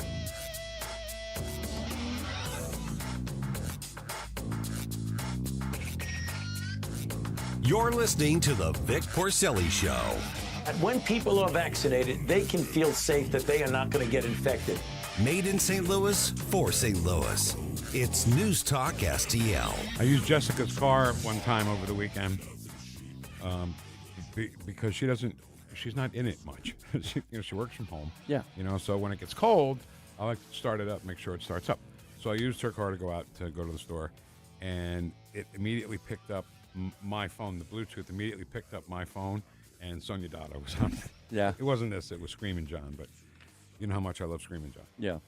Okay, so the Oscars were Sunday night, and they'll never learn, Ken. Because we just talked to Stefan Padfield for 20 minutes about companies who don't care, I guess, for lack of a better word, about their investors and their investors' ROI. I think care is important. I think care is a really good word to use, actually. Well, they don't care. Right. They don't care about your money. So why would you care about them and what they do and what they say? So Conan O'Brien, who I'm liking less and less every day. I used to love Conan, man. I used to watch him all the time. And he said there's going to be political stuff on the show tonight. If that bothers you, there's an alternative Oscars show hosted by Kid Rock at the Dave & Buster's down the street. So that was his knock on the TPUSA halftime show of the Super Bowl. Mm-hmm. A knock on Kid Rock because he's conservative. And these people are all liberal. I can't believe that many people are liberal. I actually don't believe that many people are liberal. But money is a really big motivator. Strange motivator. Yeah, it really is. And so, I don't know. I mean, the ratings have to be terrible. I mean, it was so political. I think even people on their side were like, okay, enough. I'll read it in the paper tomorrow on who won the awards. And we played it yesterday. Javier Bardem, if you forget who he was the guy in No Country for Old Men. Have you watched that movie, Ken? No. It's frightening. He plays a frightening character. Great job acting. The movie itself, most unconcluded movie ending ever. I was so disappointed with the ending. But anyway, that's not the point. Javier Bardem, who played the bad guy in No Country for Old Men, was on there giving an award, presenting the nominees for one award. And the first thing he says is, no to war and free Palestine. Now, let's just look at that for a second, Ken. There's been a ceasefire between Israel and Hamas for 3 months, 4 months. Yeah, in fact, I believe President Trump put together a coalition of peace, a board of peace, to restructure Gaza to make the Gazans, because they're not Palestine, they're not Palestinian. Well, I didn't say it that way. I knew you'd yell at me. The Gazans, and they're becoming more free every day. In fact, Vic, they're helping them eat. They're feeding them. They're building structures now to get them back in their homes. So it's coming. It's working. Whatever they're doing is working. So when they say free Palestine, they don't know what they're talking about. Well, they're behind the times, is my point. What I was going to bring up is you're talking about something that's not even a thing anymore. Free Palestine. Right. There's a ceasefire. Like everything you just said, we're helping them, rebuild. And that's why they just say, somebody walked up to him and said, hey, say free Palestine from here. Wear this button. Okay, I'll do that. Because he's not even American. He can't even understand what he says most of the time.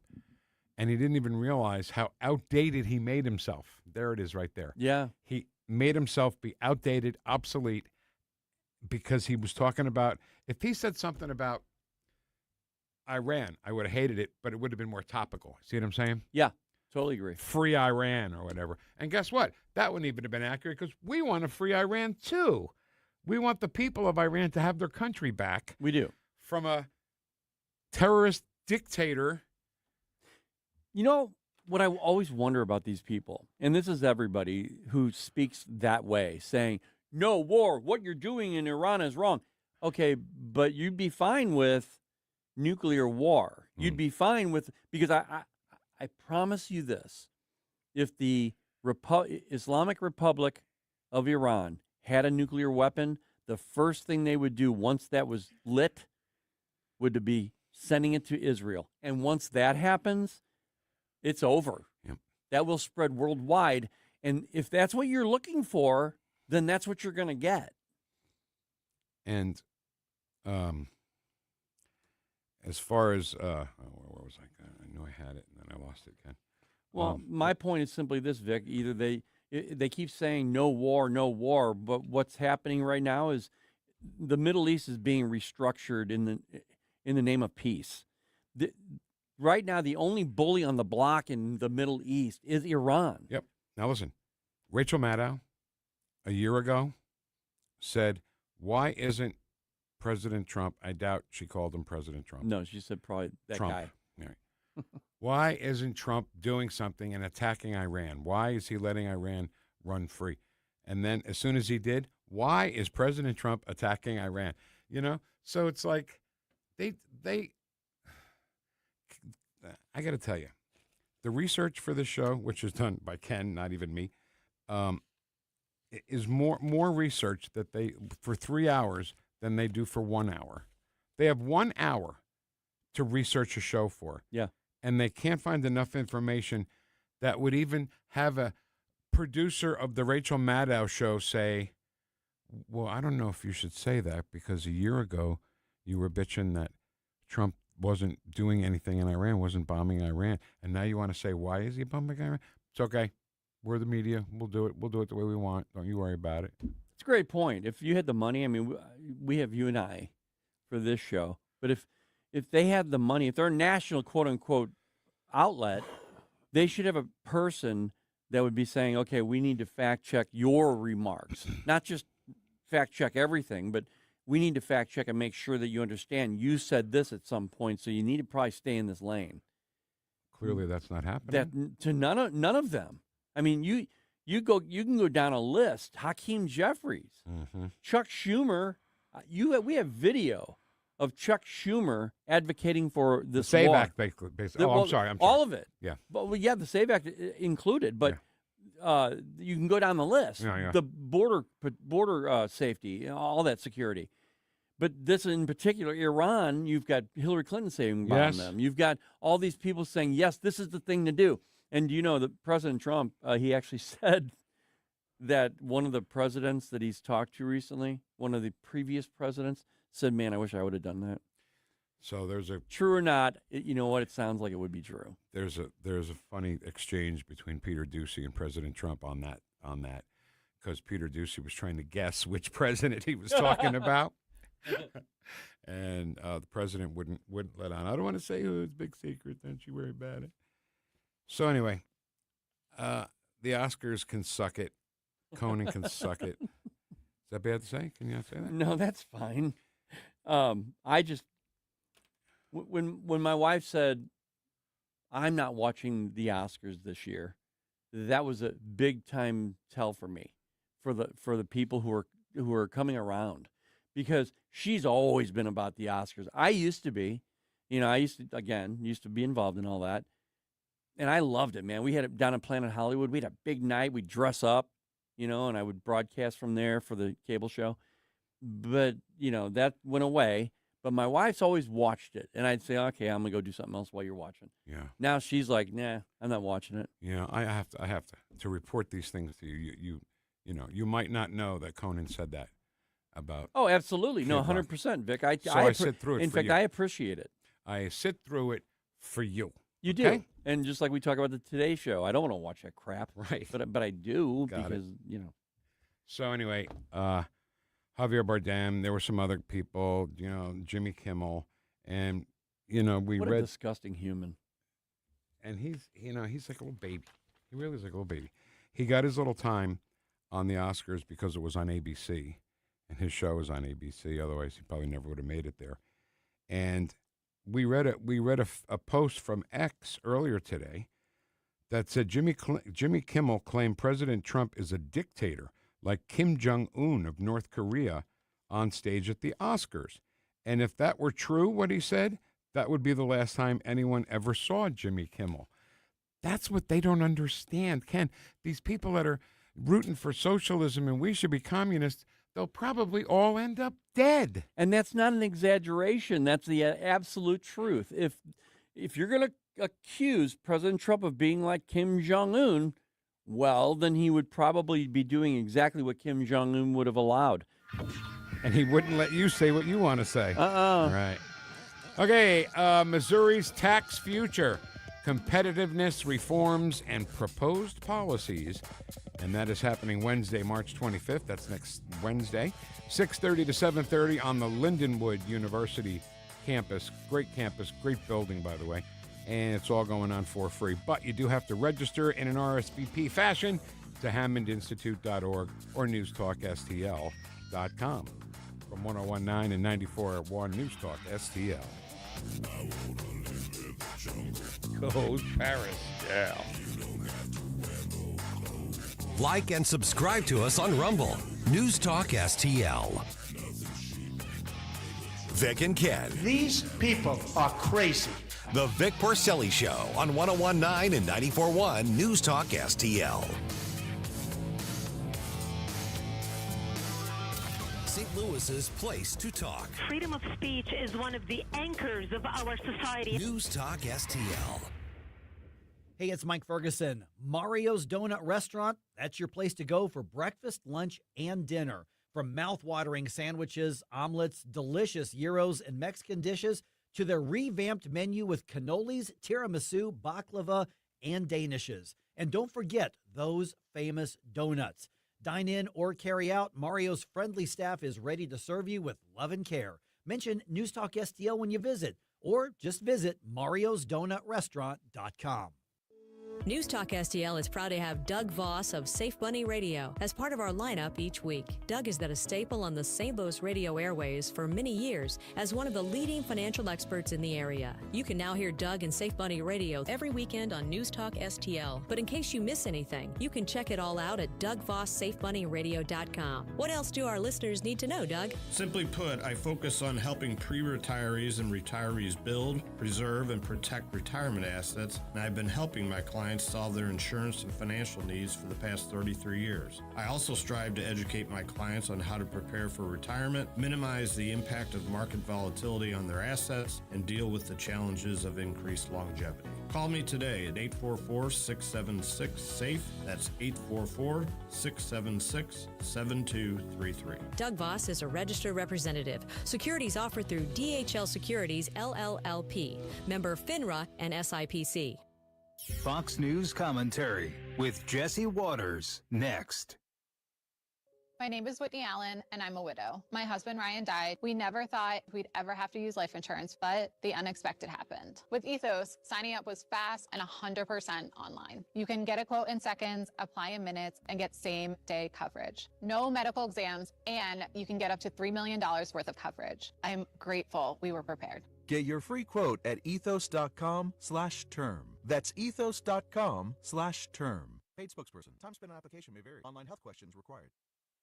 Here's Jesse Waters. There's a tragedy, and then they blame guns, Republicans, climate change, or racism. And it's usually to distract from the fact pattern. And the fact pattern here is that it's loose immigration, soft judges, and the fact that we shut down the Department of Homeland Security. Could you imagine if Biden was at war with Iran and there was a domestic attack and the Republicans had shut down Homeland Security? They would be screaming that the Republicans had blood on their hands. But no.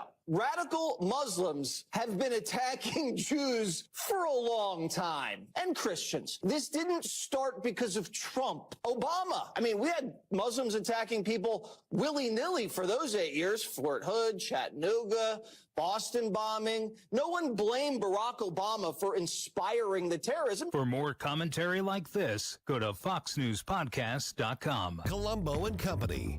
Debate and negotiations surrounding the government shutdown and the SAVE Act are heating up in Washington, D.C. this week. We'll get you the latest Tuesday, plus Crane Durham and Susie Moore. Live and local, weekdays at 2 on Newstalk STL.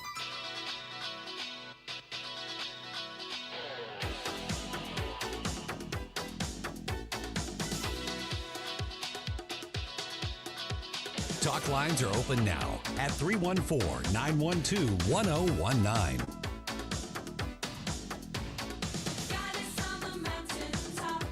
Vic and Ken.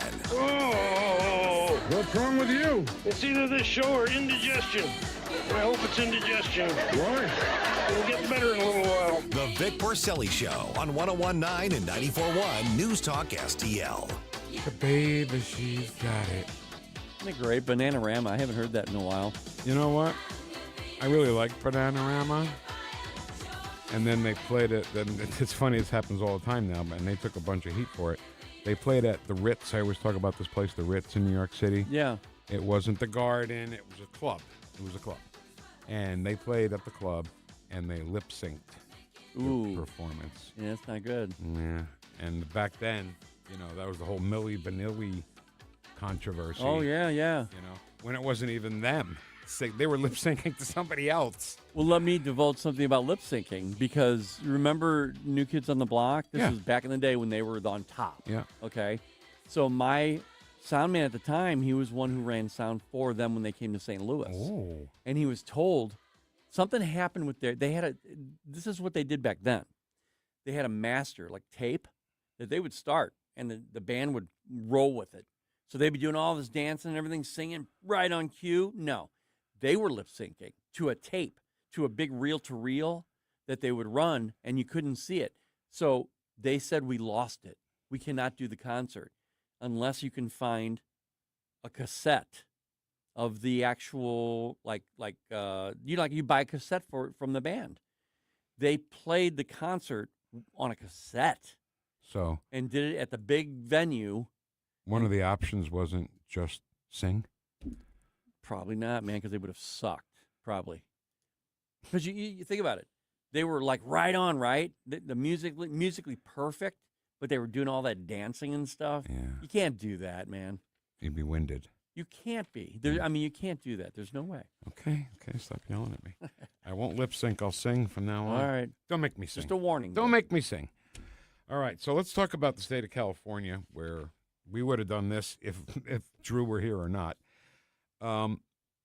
People, believe it or not, are leaving California, and I know you believe it, but people like Gavin Newsom, the governor of California, doesn't believe it.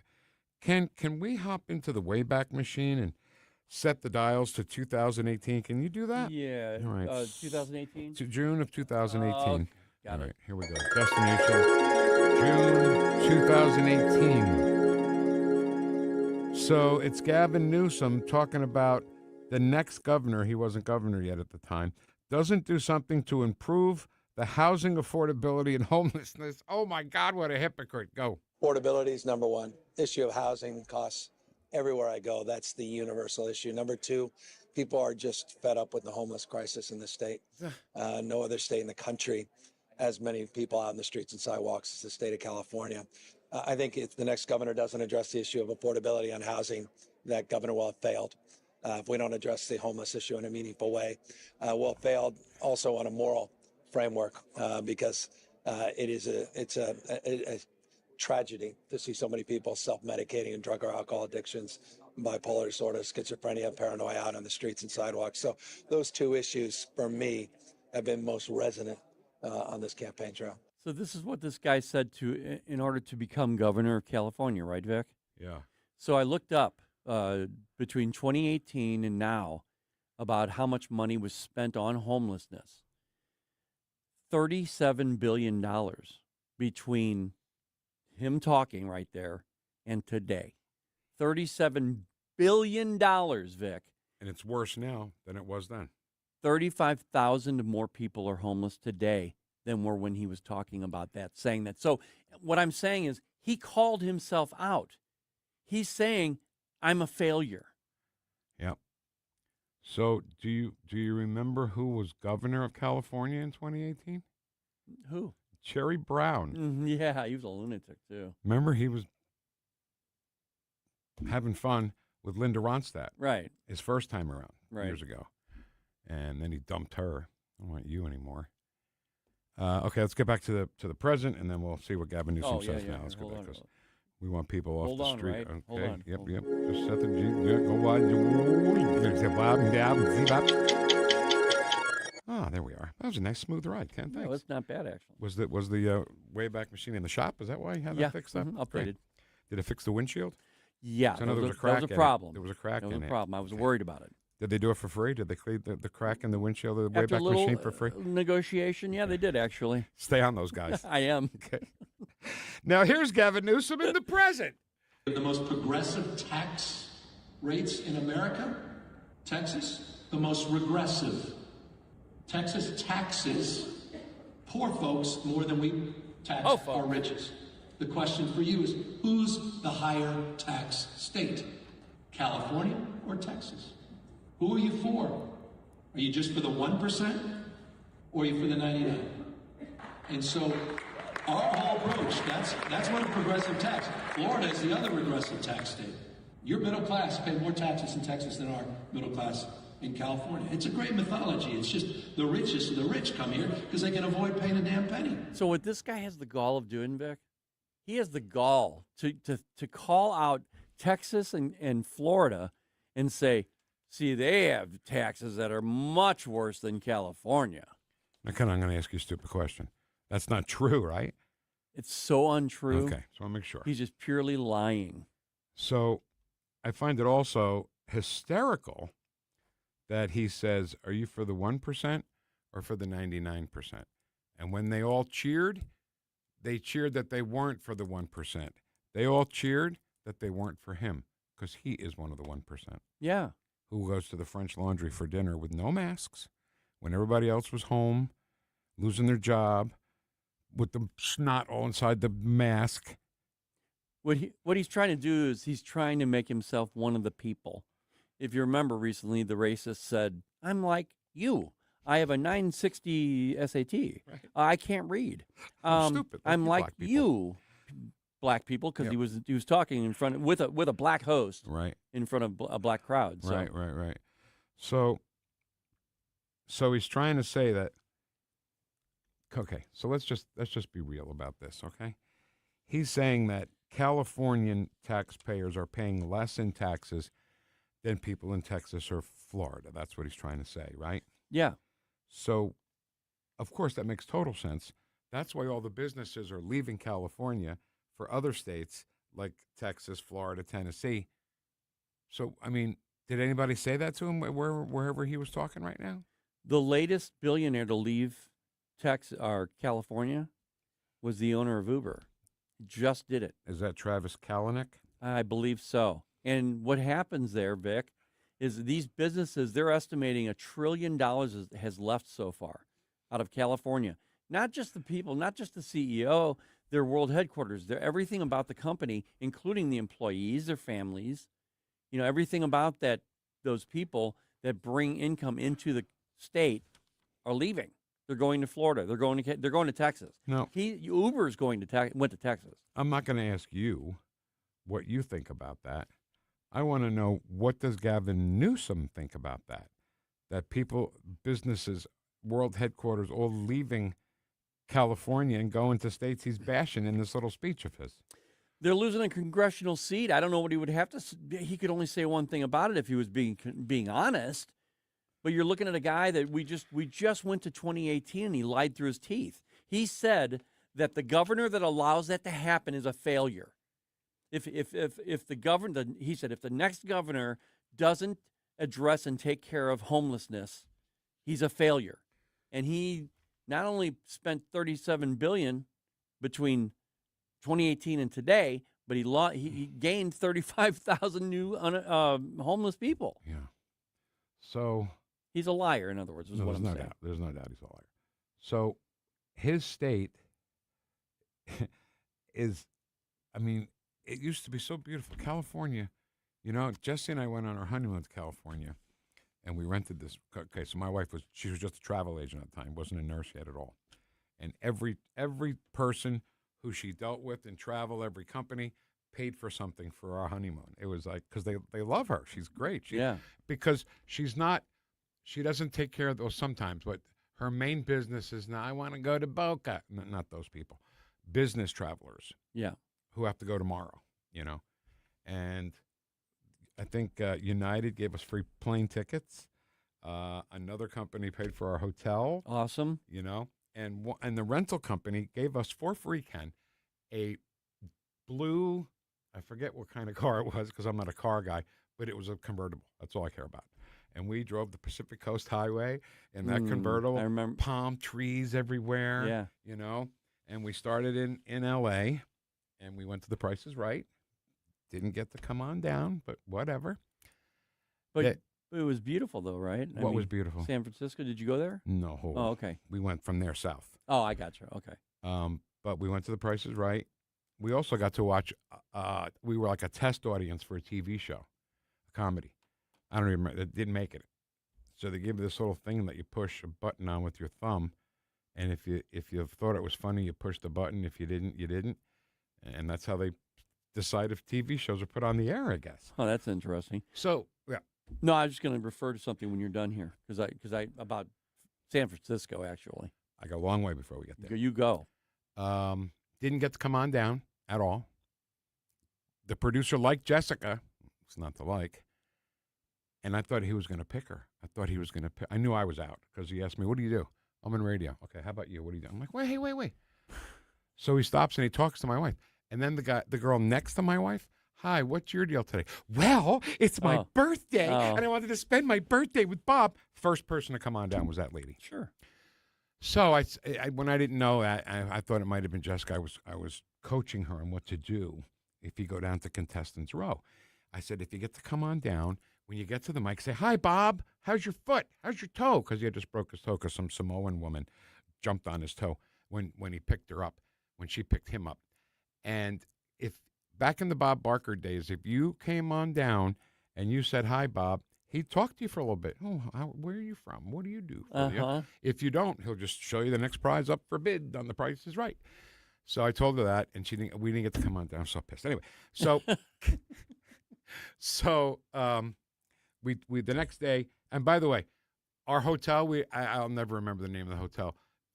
Outside our window, we could see the Capitol Records building. The round Capitol Records building was right there. Yeah. So we got on the road, and we went down to Newport Beach, stayed there for a couple of days. Beautiful. Beach was beautiful. Room was beautiful. And then we went to San Diego, and we went to Legoland and all that touristy stuff. And we ate at Benihana, more touristy stuff.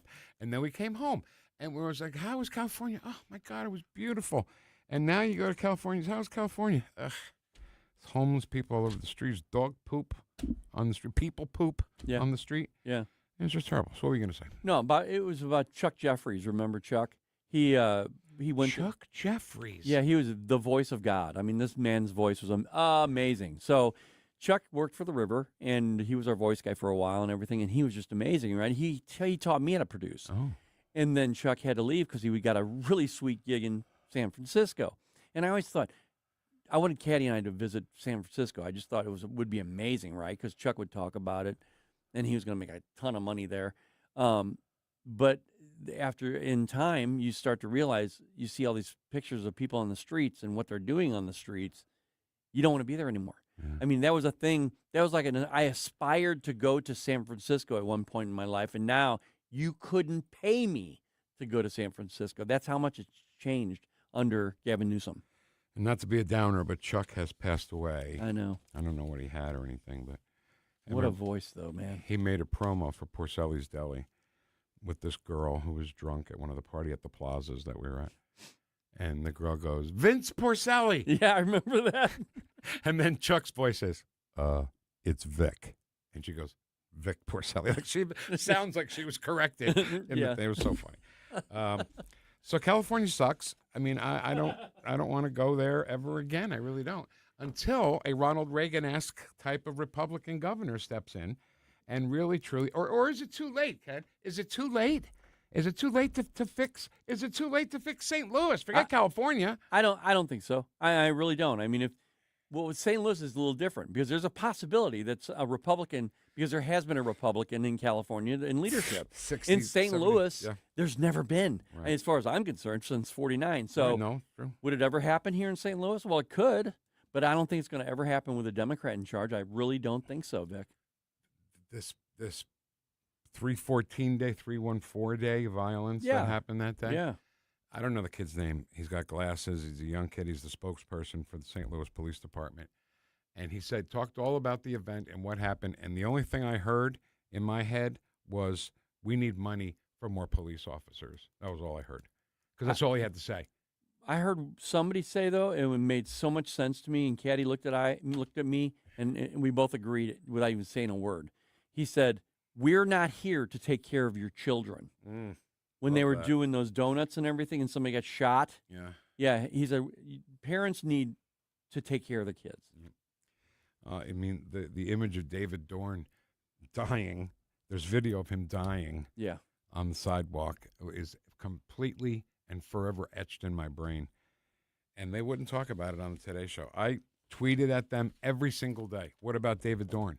Every day after that happened, and they never said a word about him. And I don't want people to misunderstand you and I, because we talk about the negative parts of St. Louis all the time. It's because out of frustration, we love this city.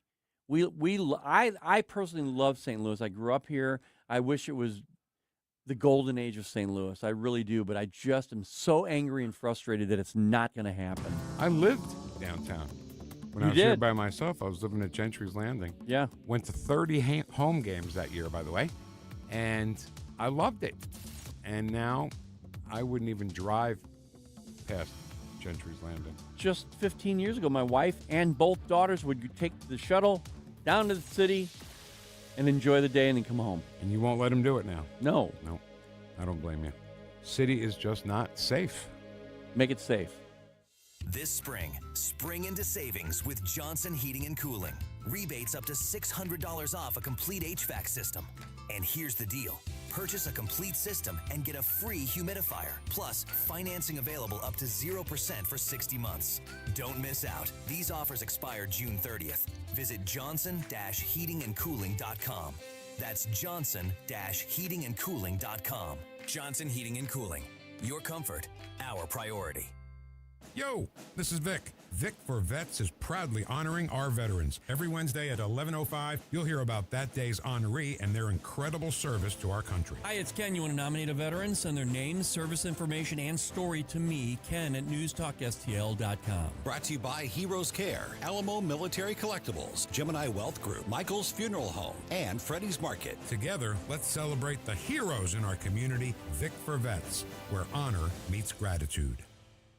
Hey, Tony Colombo here, inviting you out for a great night of fun and rock and roll with the Queen Tribute Somebody to Love, Friday, March 20th at the Mill in Granite City. My band, Tony Colombo and the North County Sound Machine, featuring Katie Fitzpatrick, opens the show, followed by the ultimate Queen experience from Somebody to Love.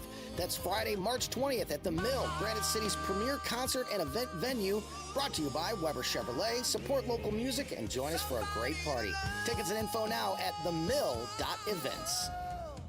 KLGY HD3 Clayton, K270BW Bellefonte, KNBS Bowling Green. This is News Talk STL at 1019, 94.1, and always streaming at NewstalkSTL.com. Town Hall. I'm Bob Agnew in Washington. Israel's military says it carried out a targeted strike in Tehran that killed several key military commanders.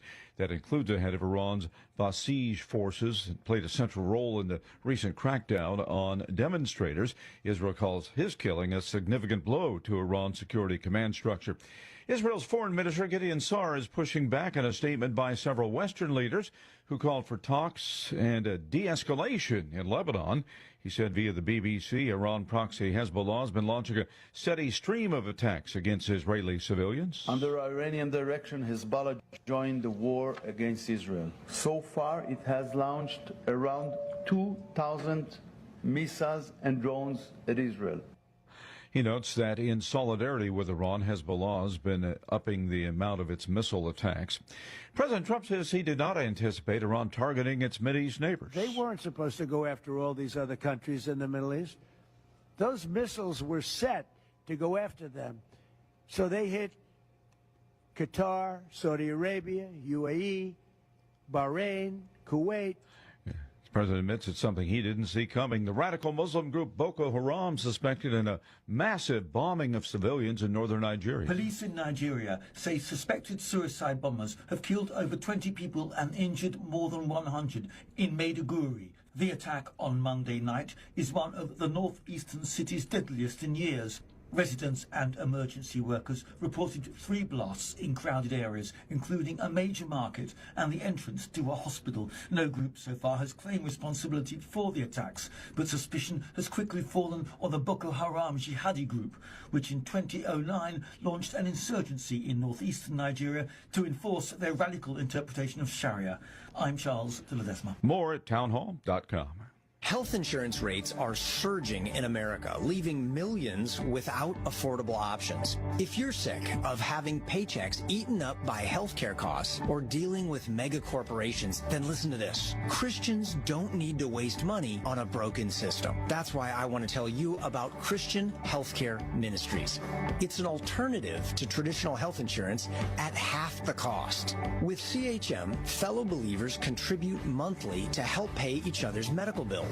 There's no enrollment period, so you can join anytime. And you aren't restricted to provider networks, so you choose the doctors and hospitals you want. It's that simple. CHM is not insurance. It's a ministry that puts faith into action. Feel the difference of financial support and biblical care from fellow believers. Join CHM today by visiting chministries.org/wellness. That's chministries.org/wellness.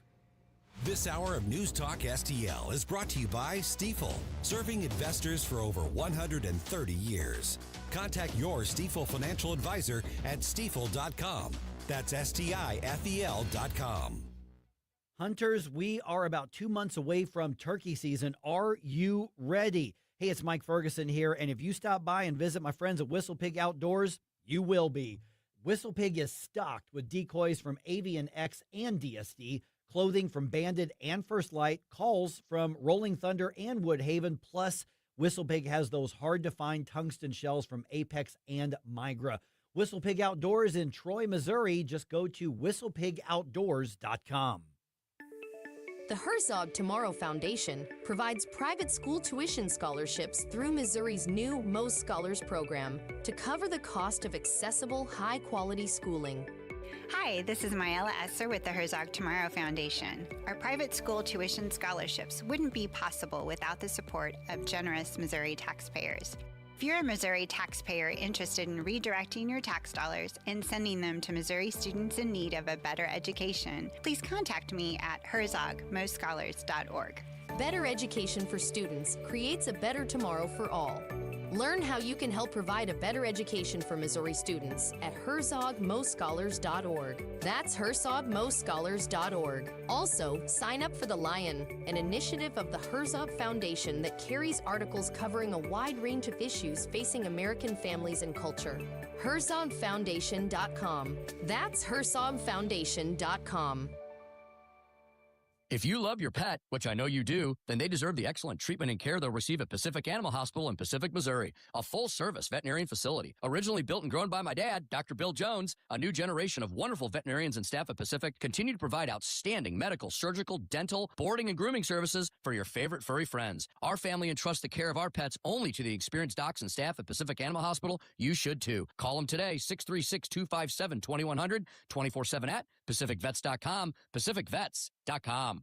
This hour, the Vic Porcelli Show, brought to you by the Trolley Stop Bakery, the official bakery of the Vic Porcelli Show. You're listening to the Vic Porcelli Show. For a 3-hour tour, a 3-hour tour. The weather started getting rough. We squeeze in a dry hump day under partly sunny skies.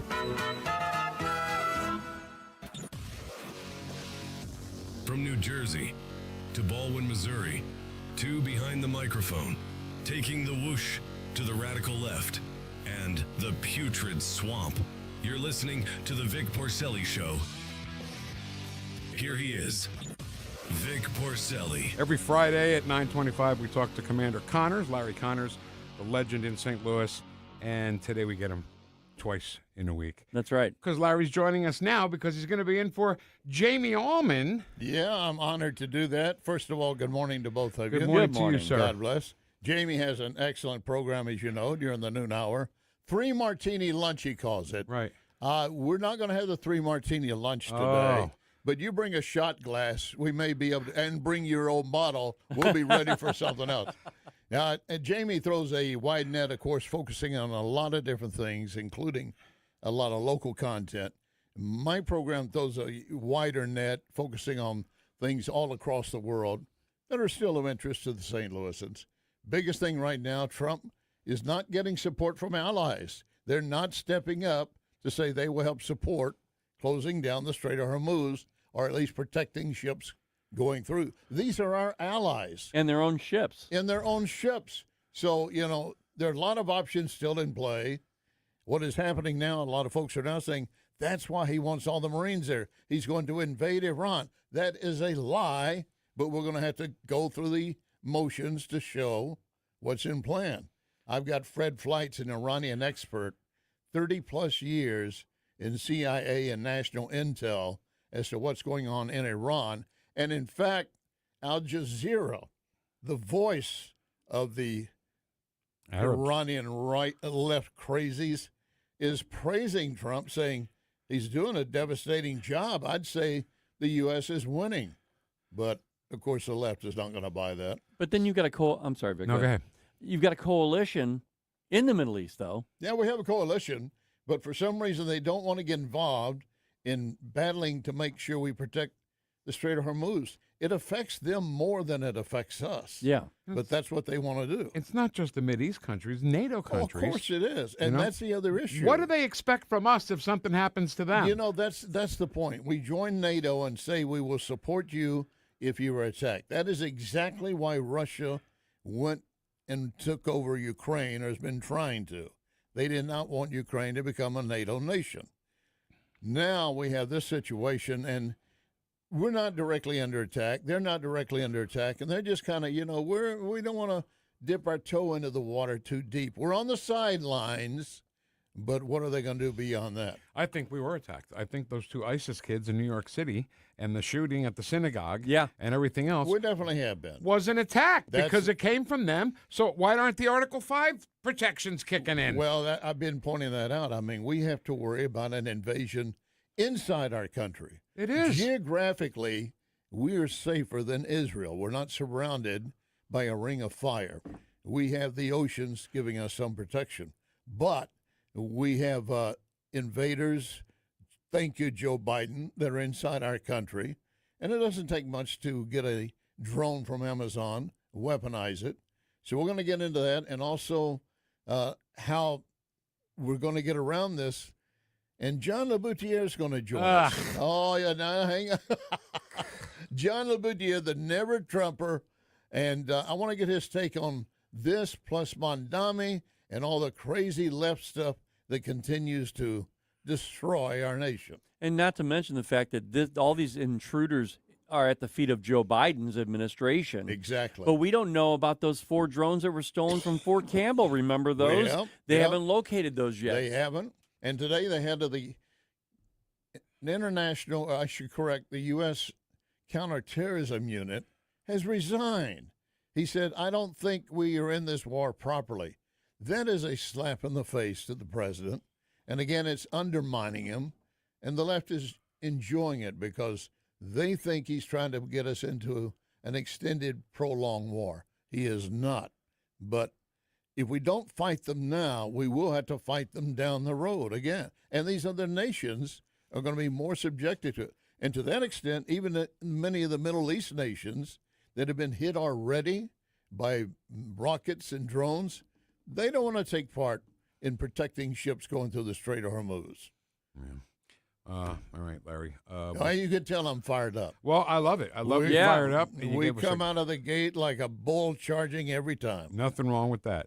Do you have to have that guy on, though, Laboudier? Yeah. Well, at least you have your Semper Fi hat on, or shirt on. Yeah, I do have that today. Happy St. Patrick's Day. Yeah, and I'm not wearing any green. Nor all am I. All marine colors. You got it covered. Yeah, I got enough for everybody. He's got us covered. Of course, my underwear. Never mind. We'll see you in about 45 minutes. Hey, thanks, guys. I appreciate it.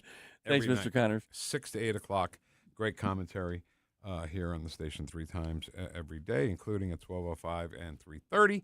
And he's just a legend. And we didn't get a chance to talk to him about it now, but Friday maybe let's talk to him about, has St. Louis always been this unsafe? Were there stories when he was anchoring at KMOV of a kid getting shot every night in North St. Louis?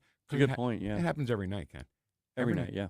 It happens so much that in the morning, right before 8 o'clock, when they go to the local channels and KSDK does their little 2-minute thing, and they say a man was shot in North St. Louis, I look at my wife and go, it's weird. That never happens.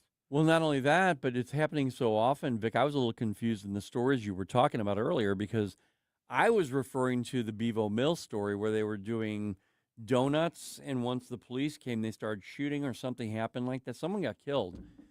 That was previous to the 314 day. Okay. So but I'm getting confused because it's so happening so many. Yeah, that's exactly my point, Ken. Yeah, and you talk about places like Chicago that have 55 shootings over a weekend. Right. Well, St. Louis isn't too far behind, but it's a lot smaller than Chicago. Yeah. 314 day was 3 days ago, and there were hundreds of kids surrounding police cars. Great. We're Philadelphia now. We're Baltimore now. Yeah. We're Oakland, California now. And what are the police expected to do when that happens? If someone jumps on their car, they're not allowed to take them out. They're not allowed to arrest them. What's the story? Because, I'm getting tired of that too. If someone breaks the freaking law, you arrest them. That would require one police or even 2 guys together is not going to. They surrounded their car. Yeah, you can't arrest 20, 30 kids by yourself. So we need more cops. That means we need more money to hire more cops, which we don't have. So get used to it, St. Louis. We're now Oakland. We're now Philadelphia. We're now Baltimore. We're now a hole. And it doesn't have to be that way, like we said earlier. It does not have to be that way, but it's going to be, in my opinion, only because of the leadership of this city. I mean, I believe that if you gave it time, and it wouldn't be like a 4-year thing. Oh, okay, put Republicans in charge for 4 years, and then, boom, it's going to be taken care of. That's not what I'm talking about. What I'm talking about is it's going to take probably a decade or more, at least, to get this big ship turned around. 1 step forward, 2 steps back. Let's see who this is on the phone. And I'm not saying it to just rag on the city or rag on the mayor. I mean, Kara Spencer has only been there a few months. But does she have a plan? Does Kara Spencer have a plan to get more money from more police officers? I mean, what's the plan? Exactly right. And that's another great point because she might be good. We don't know, but she's not getting in front of the public enough, in my opinion, to say, hey, here's what we've got going on.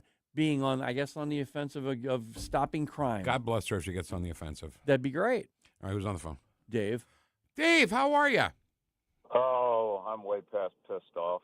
Are you drunk? Hold on. Are you drunk? No, I can be an asshole sober. I'm sorry about that. That's one. Between the last idiot and this new idiot, they're worried about bicycle lanes in the city taking up much-needed space for cars to drive. But that's the most important priority that they have, is let's put bike lanes in. Yes. Who's riding bikes downtown? Anybody that wants to get killed? Well, I'm going to tell you something about that because I do ride a bike, Dave, and there's a lot to be said there because if you go in the outskirts of the city, if you go in like Crown Roulette and those areas, in the city streets near Misty, and there's some other places that I ride, and they have this lane that's like, it's very strictly labeled and everything, bike lane. Cars don't care. You could be on that lane riding your bike, and a car's going to whip past you through you. I think Dave's point is there enough bicycle riders to warrant bike lanes? Well, first of all, do they have insurance? Are they carrying insurance like I have to carry? Are they registering their bicycles and paying to use it? Or what's happened? I'm sick and tired of Kevin. Kenny, you know how much I love you. Bicyclists, stay on the damn sidewalk. I survived riding a bike in the city. But this is not what I called, gentlemen. Oh. You know what?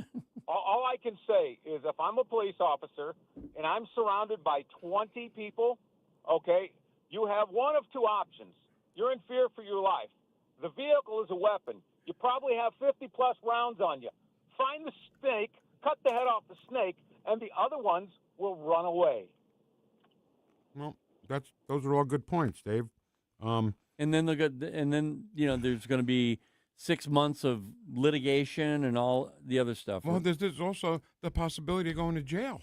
Right, that's what I'm talking about. But if I were surrounded by kids around my car, I don't know what I'd do. I can just sit there and let them kill me, or I can run a few of them over and then definitely go to jail because it'd be my fault, not their fault for surrounding my car, And then I got the whole, I can't go to jail thing. I would not survive in jail. I would be dead. Go ahead, Dave. I just told you the two options that they have, and I know what I speak of. And if you talk to some veteran coppers, they're going to say the same thing. All I'm going to tell you, if I'm in that same situation, I'm going home alive. Do I want to kill anybody? Absolutely not. Never want to. But in that situation, you have one of two choices. You either take a life or you let your life be taken because they have put you in that situation. You didn't put yourself in that situation. Ken's nephew is a cop in the city, in one of the worst neighborhoods in the city. And I give that kid so much credit because he loves what he does. Yeah, he really does. I call him a kid because he's probably younger than us, right? Oh, yeah. Kenny, there's a question you can ask him. Now, you got to remember the difference between him being a young officer and the guys that I know. We're talking 35-plus years experience. I can tell you right now, there'll be a vast different response between these younger kids and the veterans of old. Because they want to say, oh, you guys just wanted to beat the crap out of people. Absolutely not. Furthest thing from the truth. There's nothing worse than having to ride a resisting of arrest. They call them use of force now. A use of force or resisting by nature is violent. It's like watching the WWE. It doesn't look good. But again, people, to the retards, if you simply comply when the police ask you to do something, even if they're in the wrong, you'll go home. But this madness has to stop. The only thing that I wish is all these liberals that hate the police, whenever something happens to you or your family and they're victimized, don't call the police. Don't call the police. And the police would say, yes, call no matter what, even if you're one of those people, Dave. But exactly. my biggest problem here is, again, I go back to the leadership, the Democrat leadership in the city. If they put up guardrails like they do in Florida, for example, the sheriff in Florida, one of the cities in Florida said, if you're protesting on a highway and someone runs you over, it's your fault. If you define that very distinctly, I have a feeling that a lot less people are going to get in front of a car. I really do. There's already laws on the book. You can't impede the flow of traffic. Okay, but see how you said it? You can't impede the flow of traffic. That's too vague. Right. It needs to be like the sheriff said. If you get in front of a car and get killed, it's your fault. And if you're in the car, run them over. Yeah, well, the sheriff said that. Right. He said if you're in a car and you feel threatened for your life, run him over and leave. All right, Dave. You talk to a guy every Tuesday. I'm sure you guys at some point in time have proposed it to him, But if you don't, next Tuesday, bring it up to him. What guy are you talking about? Nick. Oh, Nick Schroer? Senator Schroer, yeah. Okay. Senator Schroer. All right, Dave. Listen, I think you are intoxicated, but that's fine. Have a great St. Patrick's Day, and watch your mouth, young man, okay? Yes, sir. I apologize, All right. Dad. I'll bring you some donut therapy. Guys, thanks for letting me go long. You know bet. I love you. Thank You bet. Hey, Dave, happy St. Patty's Day. Happy St. Patty's Day. You got to know my last name, boy. I'm about as further as you can. But we did conquer him, didn't we? Yes, we did. And now we drink for it. That's great. All right, Dave. Thanks, man. Thanks, Hang up on him. God, he's so crazy. So funny. I love him, but he's just crazy. He gets going, doesn't he? Now, when that conversation started, I said, Dave, were you drunk? Oh, no, I can be I'm sober. We haven't proven that yet, have you? He might be in Dogtown right now. I mean, it's St. Patrick's Day. I'm not saying he shouldn't be drinking. Right. No. I'm just saying. I just wanted to know. That's all. Don't drink and call. Well, or if you do, let us know so I can have my finger on the button. You get arrested for DWC, driving while calling. Yeah. All right. So tomorrow is Vic for Vets. Are we going to do more of the latest casualties? Yeah. Unfortunately, the people who were in that refueling tanker plane, there were 6 of them. And so we'll do that tomorrow? Yeah. Okay. So it's Vic for Vets every Wednesday at 11:05. Normally, we ask you to just write to us, tell us about a veteran that you know, living or dead, and what else, Ken? What do they need to tell you? Just name, rank, branch of service, any awards, for example, maybe a story, a military story, or just a civilian story. It's fine. And just to get us to know them a little bit, and let's highlight them. And let's say thanks. It's a great way to say thanks. And send it to Ken at NewstalkSTL.com. All right. It's all supported by Michael Funeral Home, Alamo Military Collectibles, Heroes Care, Gemini Wealth Group, and Freddie's Market. That happens tomorrow at 11:05. Yeah, Uncle Ted. He likes our veterans a lot. He loves our veterans. All right. We got to talk baseball. We got to talk about the World Baseball Classic. Yeah. Can we do that next? Sure. On 101.9, 94.1, News Talk STL. Welcome home, y'all.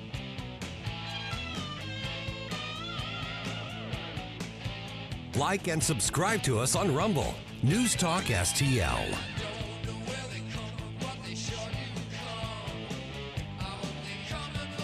The Vic Porcelli Show. Shut up. Shut your face. Made in St. Louis for St. Louis. It's News Talk STL.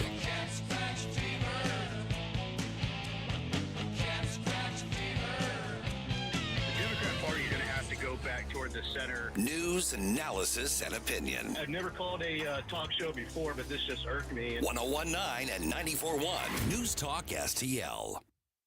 Hey, it's Susie Moore for Window World.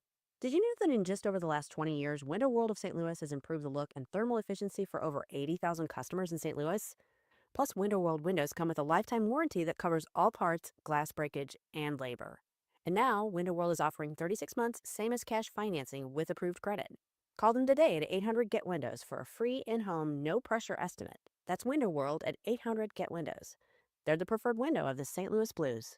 Is your retirement income at risk if you or your spouse needs nursing home or in-home care? Hi, I'm Eric Robert, Director of Investments with the ClearPath Wealth Management Group at Stifel and host of On the Money, Saturday mornings at 9 on News Talk STL 1019. The cost of long-term care is one of the biggest risks in retirement planning. For many retirees, a single nursing home stay can cause a significant reduction in assets that can permanently reduce your retirement income. Fortunately, there are affordable and flexible options available today that can help you manage the cost of long-term care. Our team can help you address the risks relevant to your retirement, including long-term care. To schedule your free retirement plan consultation, go to clearpathinvesting.com. That's clearpathinvesting.com, or call us at 636-695-2650. That's clearpathinvesting.com or 636-695-2650. Stifel Nicholas and Company Incorporated, member SIPC and NYSE. Tired of settling for generic fishing gear? Say hello to Bullseye Bait and Tackle, O'Fallon's one-stop shop for serious anglers. Live bait, premium tackle, rods, reels, and an unbeatable selection of lures from top brands like Megabass, Zoom, and Berkley. Whether you're after bass, catfish, crappie, or bluegill, they've got the gear to help you land the big one. Plus, their expert team, led by Mark and Liz, provides rod and reel repair services. Bullseye Bait and Tackle, 266 Fort Zumwalt Square, or at bullseyebaitandtackle.net. All the information I need on the drive to work. Mike Ferguson in the morning. I keep it on throughout the day, whether it's local, national, or something big that's happening overseas. News, analysis, and opinion. St. Louis is #1 for conservative talk. NewstalkSTL.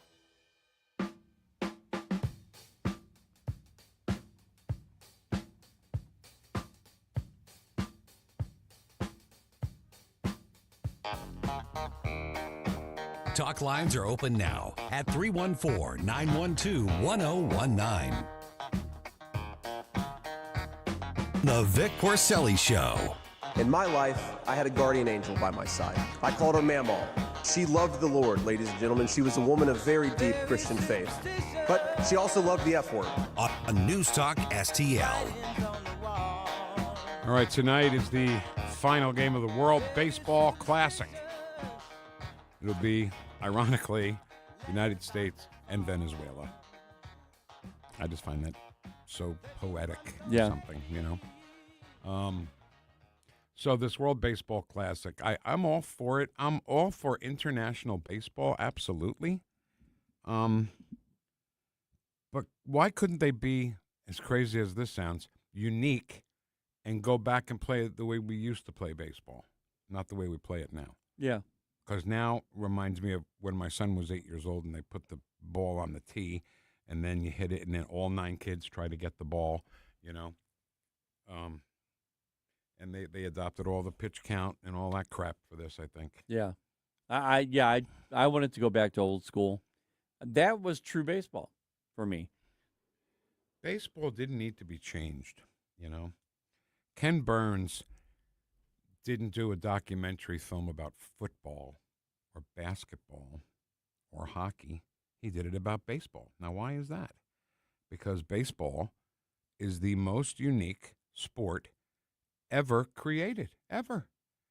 And there's a guy in that documentary, can't think of his name, I apologize, sir, but he said 2,000 years from now, when people look back at this civilization, they're going to say the 3 most important things were the Constitution, jazz music, and baseball. Because baseball is so different. It's so, you had a perfect game. I'm sorry, I don't mean to say perfect game in pitching a perfect game. Yeah. You had a perfect sport. Yeah. And you screwed it up. And the irony of it, Ken, is, well, we did it to speed up the game. That's why we have instant replay. We speed up the game. And they'll take 5 minutes to make a call while they're watching the little TV sets. How is that speeding up the game? That's the one part that I just don't get. I really don't, because I've always been a pitcher in baseball. And the time spent analyzing first base while you're on that mound, watching that batter and how he's even like moving. If you can tell, if you know a batter, you can tell if they're having problems, or you can tell if they're really aggressive, you know, and you don't have time for that anymore. I mean, I remember times, Vic, where I would throw over to first base, being a left-hander, and there's a fast runner on first. I'd throw over 4 or 5 times easily. And I did it. I wish I could have saw that. Yeah. You'd get boos, but you'd also get cheers. Yeah. You know, it depends on what side you were on. If you were for the runner, you'd get booed. Oh, let's go. Let's get the game going. If you were on my side, they'd be like, yeah, you make sure he stays on that bag. Yeah. And we would play that game, that mental game. You can't play that game anymore. And is it me, Ken, or every time you throw over to first, his lead became a little less and less every time? I have to. I'm going to pat myself in the back here. As a left-hander, I had one of the most confusing moves. That's great, Ken. in Legion Ball here in St. Louis. I mean, I really did, because I would be looking home, throwing. I swear you thought I was throwing home, and then suddenly that ball's going to first base. I'm gonna add. If people say, "Can you want to time travel?" I'm going to add to my list of things I want to see in time traveling. I want to be to watch you pitch and watch your band. I wish there was some video of that. Yeah, that'd be fun. Yeah, that'd be great. So baseball. Okay, let's run through a couple of the things that make baseball so great and so different. Baseball is the only game where the defense holds the ball. Yeah. Baseball is the only sport where the coach is called a manager. Yeah, right. And the manager wears the uniform of the team. Not a shirt and tie. Well, even though Connie Mack is the only one that got away with that back in the day of the Philadelphia Athletics. But that was an exception, right? That wasn't the norm. Right. I don't know why nobody gave him stuff about that. But so anyway, and now that's why I wrote this little thing on Facebook about Game 7 of this year's World Series. It was the Dodgers and the Toronto Blue Jays. And I started talking about all my regular bitches about baseball and how it's changed. And I said in the it wasn't an op-ed or it was just a post. It was just a post about the World Series. I said, and can we go back to the managers wearing the uniforms? The manager of the Toronto Blue Jays looked like he was at a Tuesday night beer league softball game. Cut off shirt. Really? Yeah. Huh. I mean, a sweatshirt cut off at the sleeve. I'm like, what the hell? Yeah. Because it's the de-dignifying of the sport. I don't know if I said a word that was real or not. But anyway, so other things that make baseball different than any other sport. Football field's 100 yards. Always.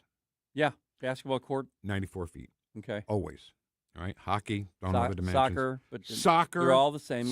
Exact dimensions. Baseball, every park has different dimensions. Yeah. I mean, they have the same base feet away, the stretch of the bases and the pitching mound, there's a certain amount of feet they are. Right. But everything else, I mean, you can go to a different stadium. One side, like the big green giant wall or whatever it's called. Green Monster. The Green Monster in Boston. Fenway, yep. Yeah. That was like really close, but really, really high. Yeah. But it matters to the game, Like you said, I forgot what you said. But the reason why it's unique is because, you said the dimensions are still the same, 90 feet in between the bases, 60 feet, 6 inches, pitcher from the catcher. Yeah, yeah. But the wall where the outfield wall is part of the game, right? Because you hit a home run, you got to hit it over that wall. And I think in Yankee Stadium, the right field porch was like 296 feet only from the plate, Yeah, this is one of the cool things about baseball that they've actually, at least until who knows when they start building new stadiums, they might have a new rule that every stadium's exactly the same size. You never know. But as of right now, that's one of the things you have to prepare for when you go into each different stadium. There's a place called Heine Miney here in St. Louis on Lime that I grew up playing ball in. That was my game. I'll tell you, Vic, as a kid and my dad managing, that was the deal. I loved it. We'd go there probably 5 times a week, and I'd play. My dad would coach, and we'd run around. It was just an amazing. It was an amazing experience for me as a ball player. But that main field, that's what we aspired to play on, and I ended up playing on it a lot. Right, that field was as big as Busch Stadium's field. So let me ask you, not that it means anything, was that field? Because I get it. That was the field. That was the championship game field, right? Yeah, there were like 9 fields there, or 12 fields, I think. Was that field a grass infield? Yes. See, it sure was. That's same thing. Same thing. Everyone, kids play, they usually play. Everything's dirt. Infield's all dirt, right? Yeah. And then you get to that point where, oh my God, grass infield. We never did this before. No, it was so nice, Vic. They had the stands were made a certain way, kind of like in Baldwin. Baldwin used to have. I don't know if they still do, but they had a really good park we'd play. It's okay. In the Legion, it had like the fans. Stands are great, concrete stands. Yeah, those. But like at Heine Miney, that field, teams from different high schools would play district finals there. I mean, it was a nice field, really nice. And actually, center field, I believe, was longer than Busch Stadium. Wow. That was the big thing about it. I remember if you hit a ball into the Red Lobster parking lot, you were good. Ryan Howard did that, who played for the Phillies. I guess he grew up in Baldwin because he played in that Baldwin Park, and he hit one into the Red Lobster parking lot. Okay. What monstrous shot. So, the Polo Grounds is where the New York Giants used to play. Oh, hell, the New York Giants. Baseball, the New York Baseball Giants and the Brooklyn Dodgers both played at the Polo Grounds. Now, why do they call it the Polo Grounds, I wonder? I don't know. Because they played polo there. Oh, did they? Yeah. Oh, okay. And that's why it was so long. Ken, do you know that catch that Willie Mays made in that World Series, running away from the plate and over his shoulder? Right? Yeah. That was dead center field at the Polo Grounds, which was 483 feet from the plate. Was it really? Yes. That's huge. 483. I've never heard of one that big. Right. And that's why there's not a whole lot of home runs in dead center at the Polo Grounds. Wow. If you ever get a chance to go to the Cooperstown Hall of Fame, the Hall of Fame itself is just plaques, people's faces with the bust of people and their information. But hold on, I'm gonna write one thing down because I forget a lot of stuff. There's an exhibit. I don't know if it changes or if it's always there. There's an Ebbetsfield Polo Grounds section you can look at, and they have aerial views of Ebbetsfield and aerial views of the Polo Grounds. And when you look at the Polo Grounds, what the hell? Is that 100 miles from the plate to center field? It was so far away. Yeah. They used to use the old Busch Stadium as the football stadium. Yeah, as I remember well. that. Cardinals played there, yeah. Yeah, it was multi-use. And then I remember when they first built the new stadium, the new Busch Stadium, it was kind of cool that they were like dedicating it just to baseball. I thought that was nice. Yeah. Yeah. Same thing in New York. The New York Giants played at Yankee Stadium. All hail the New York Giants. Oh, hell, the New York Giants. But it was so weird to see the football players come out of the dugout. Yeah, yeah. But that's what happened. So, anyway, getting back to tonight, it's Venezuela and the United States. And the one thing that's great about this classic is it's like the Olympics, but it's just baseball. Yeah, and I think President Trump trolled them. It was so funny to hear him say, Venezuela, congratulations for winning. We want to make you the 51st state. Oh, yeah, I saw that. That's so it was funny. like, and then the left, of course. Yeah, oh, absolutely. Their heads explode. But that's the whole reason why he even says it, Vic. Right, just for fun. Yeah. Just for fun. So, go USA tonight against Venezuela. This will take 30 seconds, Ken. Yeah. Dominican Republic had a team in this classic, and I've always wondered why. Dominican Republic and Haiti share the same island, Hispaniola. The only thing in that island are two countries, Dominican Republic and Haiti. And Haiti's they had an AIDS epidemic, they had earthquakes, baby Doc Duvalier, remember him? Yeah. All these dictators. And Dominican Republic, all they did was export shortstops. You know what I mean? Oh, yeah. And I don't understand why Haiti can't look across the same island and get their stuff together. All right, chat box is next on 101.9, 94.1 News Talk STL. Welcome home.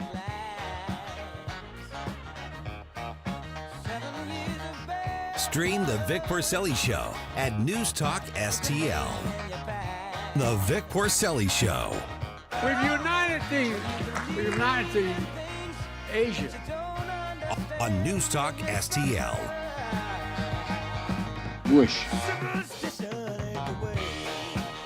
Tim Jones and Chris Arps in the afternoon. Sam Page is yelling about a St. Louis City-County merger on his way out of office. We'll ask Dave Stokes at Show Me Institute if it's even possible at 420. Tim Jones and Chris Arps. Weekdays at 4 on News Talk STL. Springtime in St. Louis, and if you hate to paint, do what your neighbor Mr. Rob Miller from Harvesttown Auto Body in St. Peters did. He called Rhino Shield. Rob, what was the thought process for going with Rhino Shield as a business owner? My family's business is over 10,000 square feet, and it did not have the curb appeal I wanted. Rob, tell everyone how the experience was with Rhino Shield from start to finish. The process that I liked was when you came out, you gave me all of these options that would fit my building. Our building was really faded. I don't want to have to paint my building again.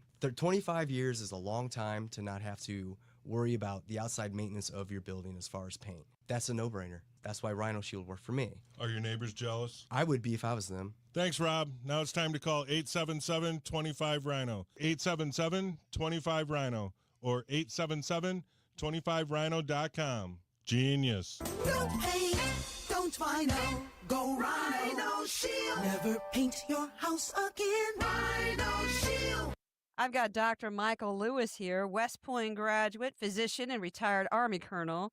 Is considered the world's leading expert on the use of omega-3s for traumatic brain injury and concussions. Stuart Tomp brings over 30 years of experience in the supplement industry, brought $1 billion of products to the market, and has appeared in over 6,000 media interviews worldwide, and travels internationally and teaches on health. Stuart Tomp here, and I've come across the biggest breakthrough in personalized nutrition I've seen in 25 years. Dr. Lewis here. You know, for the first time, we can measure cellular and gut health. So you can start testing and stop guessing and make decisions based on real data.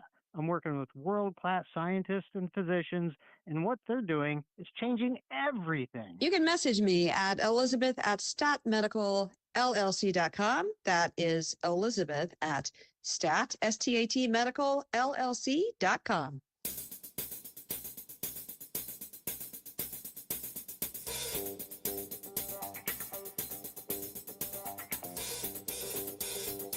Talk lines are open now at 314-912-1019.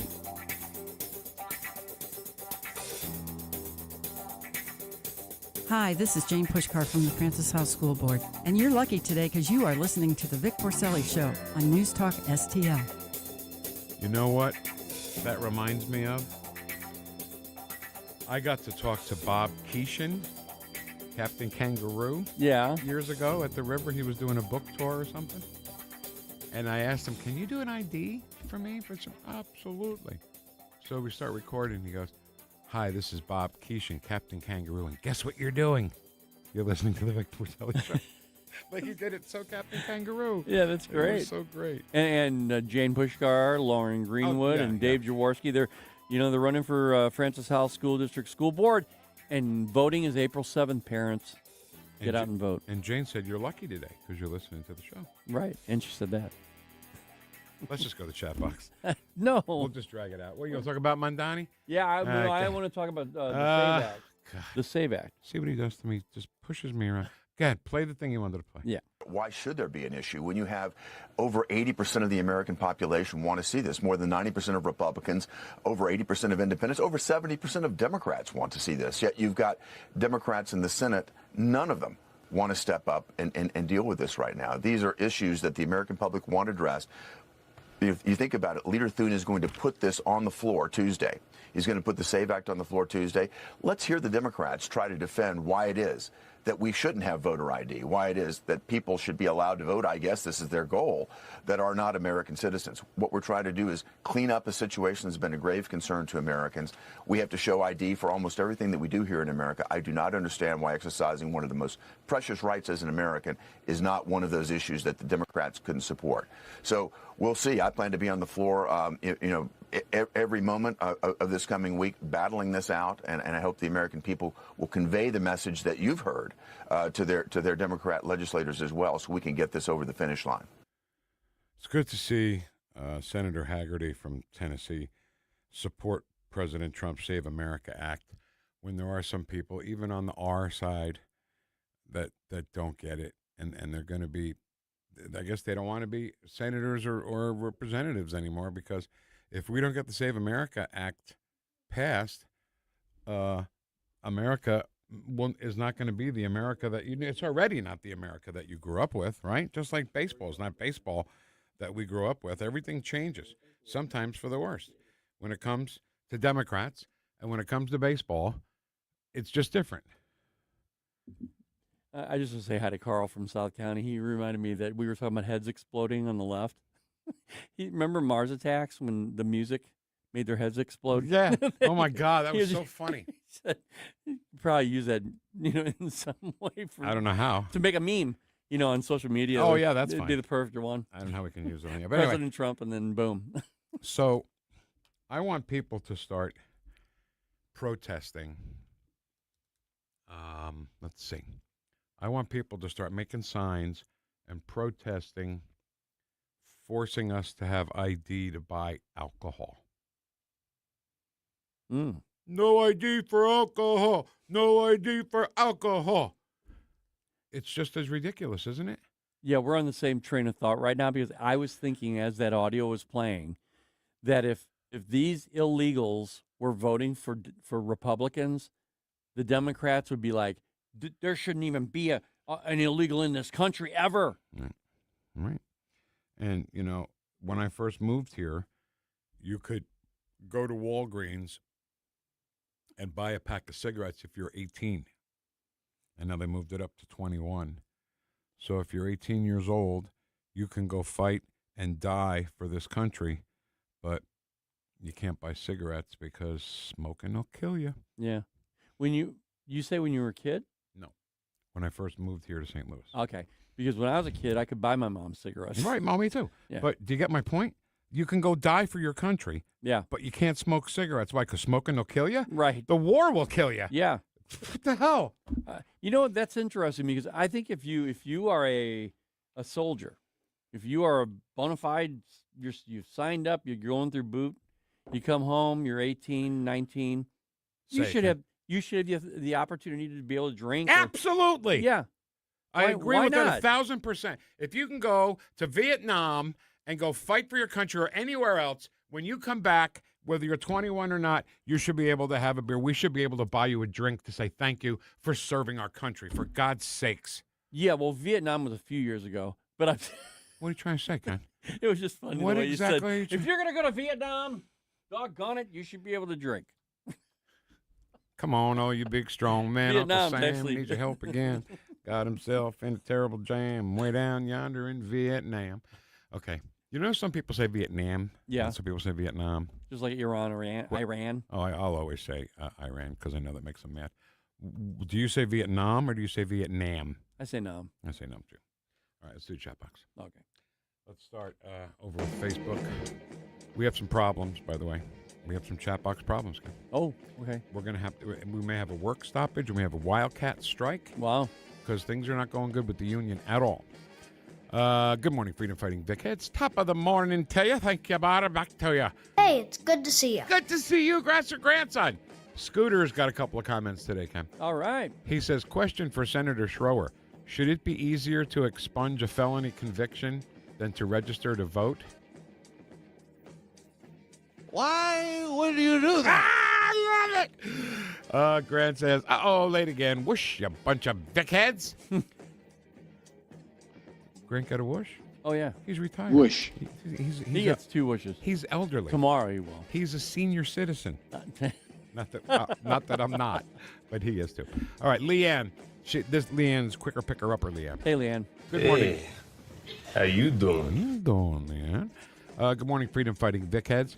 Where was all the Democratic outrage around the Real ID? Those requirements are even more than this SAVE Act requires. Are all the married women disenfranchised from traveling? Oh, my you know what? God! Wait. It took me no time to get my Real ID. I've been married for 31 years. That is so true, though. Because I mean, I have the Real ID, but it's, you've got to really get some good information to these people in order to get one. Leanne has just hit the nail on the head of this entire issue because here's proof. I still don't have a Real ID, okay? Vic. Hey, don't. Vic Porcelli. Don't give me that judgment, Vic Porcelli crap. I went to go do it. The look on your face. Well, you were like, Vic.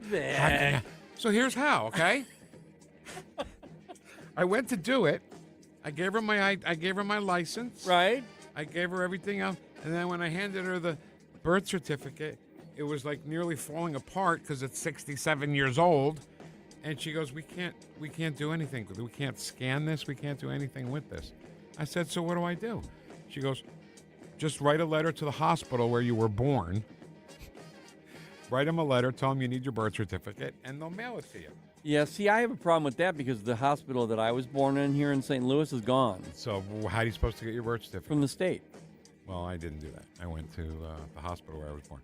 Okay. And they sent me my ID. Already more of a pain in the ass than getting an ID. Am I Yeah, right?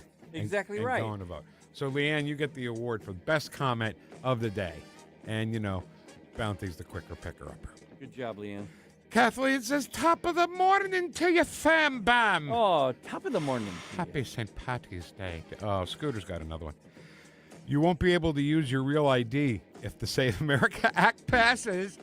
Why would you not be able to use your real ID if the Save America Act passes? So you'd be able to use a regular ID, but if it's a real ID that you had to go and do more information, require more information to get it, you can't use that one. All the hoops we have to jump through to get the real ID, and then we won't be able to travel? Is that what you're saying, Scooter? That makes me mad. Kathleen says MSLSA. Wow. Make St. Louis safe again. I love that idea. I do too, but I can't say Miss blah. Oh my God. That is hilarious. I'm trying. That's Jennifer Granholm. She's trying, man. Hate her. Yeah. If you what? Me too. If you Democrat women, listen to this one. If you Democrat women can't get an ID or a name change, just ask a Republican woman. They'll be glad to help you. Excellent point. Little troll. Wait, who was that? I forgot to see who that was. Sorry, hold on. That was David Meyer. Not David Myers. Wow. David Meyer. Hey, David Meyer. Not David Primetime Myers. No.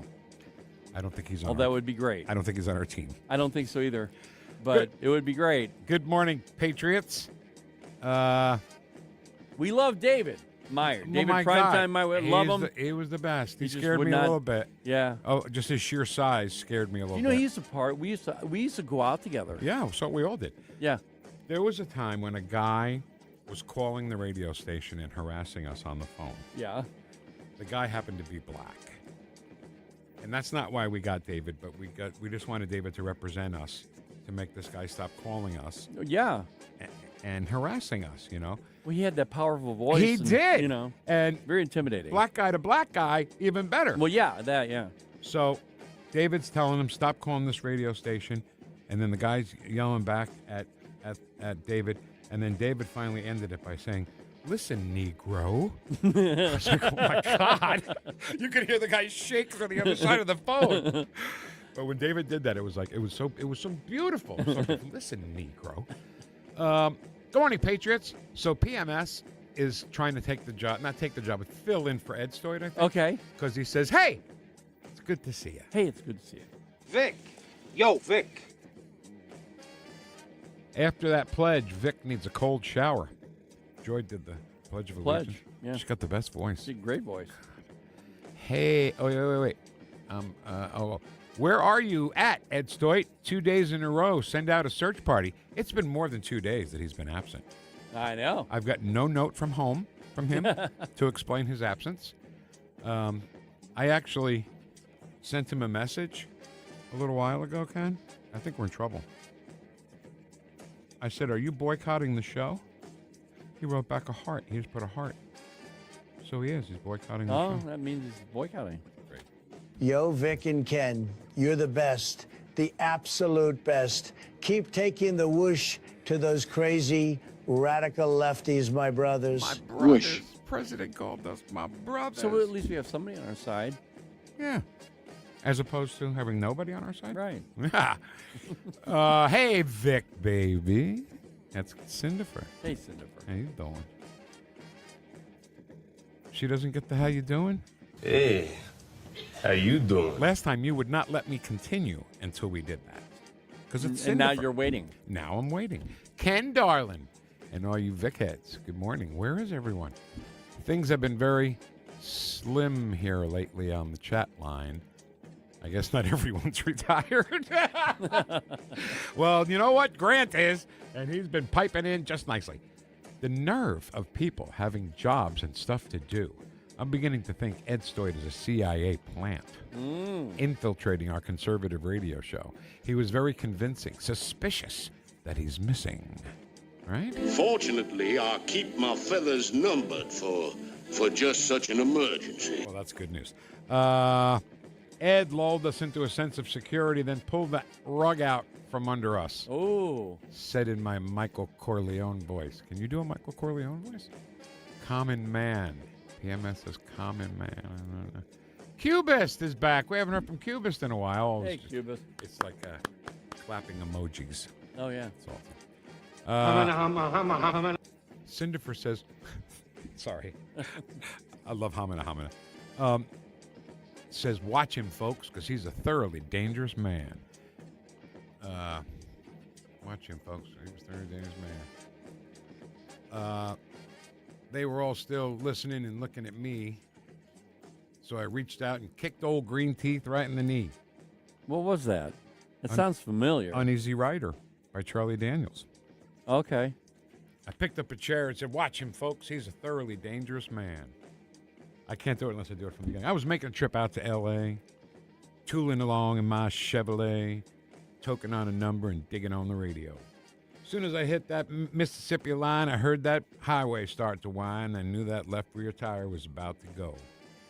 So I went as far as I could, and then I stopped the car. It was in front of this little bar, kind of a redneck-looking joint called the Dewdrop Inn. Okay, I know now. I went and asked the bartender that I had a flat. Would he be kind enough to give me change for a one? Anyway, you get the idea. Sweet doggy jelly, man. Sure is hot out there. Is that a song we can bump in with, Ken? Might be, Uneasy yeah. Rider? Why not? I don't know. I love it. Okay. Number 3. Woohoo! Whoosh. I say whoosh. Whoosh. PMS says whoosh, whoosh. Not yet. Oh, boy, look at him. Stringent rules Almost around got here, me, fella. though. Don't you think you can Almost get got me. double whoosh on a Tuesday? I don't know who you think you are. To my friends in green attire, I raise my glass of sparkling fire. So drink as much as you can, because tomorrow the other people will take over again. He Polacks. He said Polacks. I didn't. Whoosh. I guess a whoosh. No one watches the Oscars except Libbies that need to hear confirmation of their beliefs from their idols. Very sad display from all parties involved. There's a lot of truth there on that one, because the left, that's what they require, reinforcement from their because they don't have enough conviction themselves. They don't know that I watch just for the exact different you know what I'm saying? I watch to make fun of them, not to give them any. I gotcha. He loved the puppets, grouchy old guys. There's Statler and Waldorf. Oh yeah, yeah. I love all these rich business owners are leaving these high-tax states like California and now Washington. They're like rats fleeing a sinking ship. Well, if you're in charge of getting the money for a company, you got to go where the money is. Yes. and where they're not taking it away. My sister and her friend got on The Price is Right back in the day. They picked people waiting to get into the show based on how animated they were in line. I'm telling you, that lady stole my wife's spot. How in the world is Ted Nugent not in the Rock and Roll Hall of Fame yet? Why is Ted Nugent not in the Rock and Roll? He'll never get in there. Good, okay. I posted that on X an hour ago. Don't know what you're talking about, Dave, but thanks. Taco Tuesday. Corned beef and cabbage Tuesday. I'm in. I said we need pictures of folks holding signs that read asking for an ID is racist. Jim Crow 2.0. So I stole Dave's idea. I was the Thunder Stealer. Oh, yeah.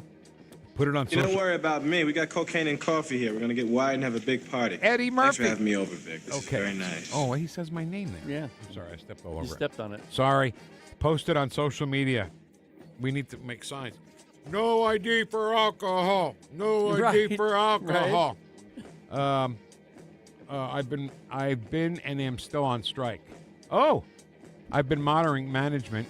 I'm open to negotiations.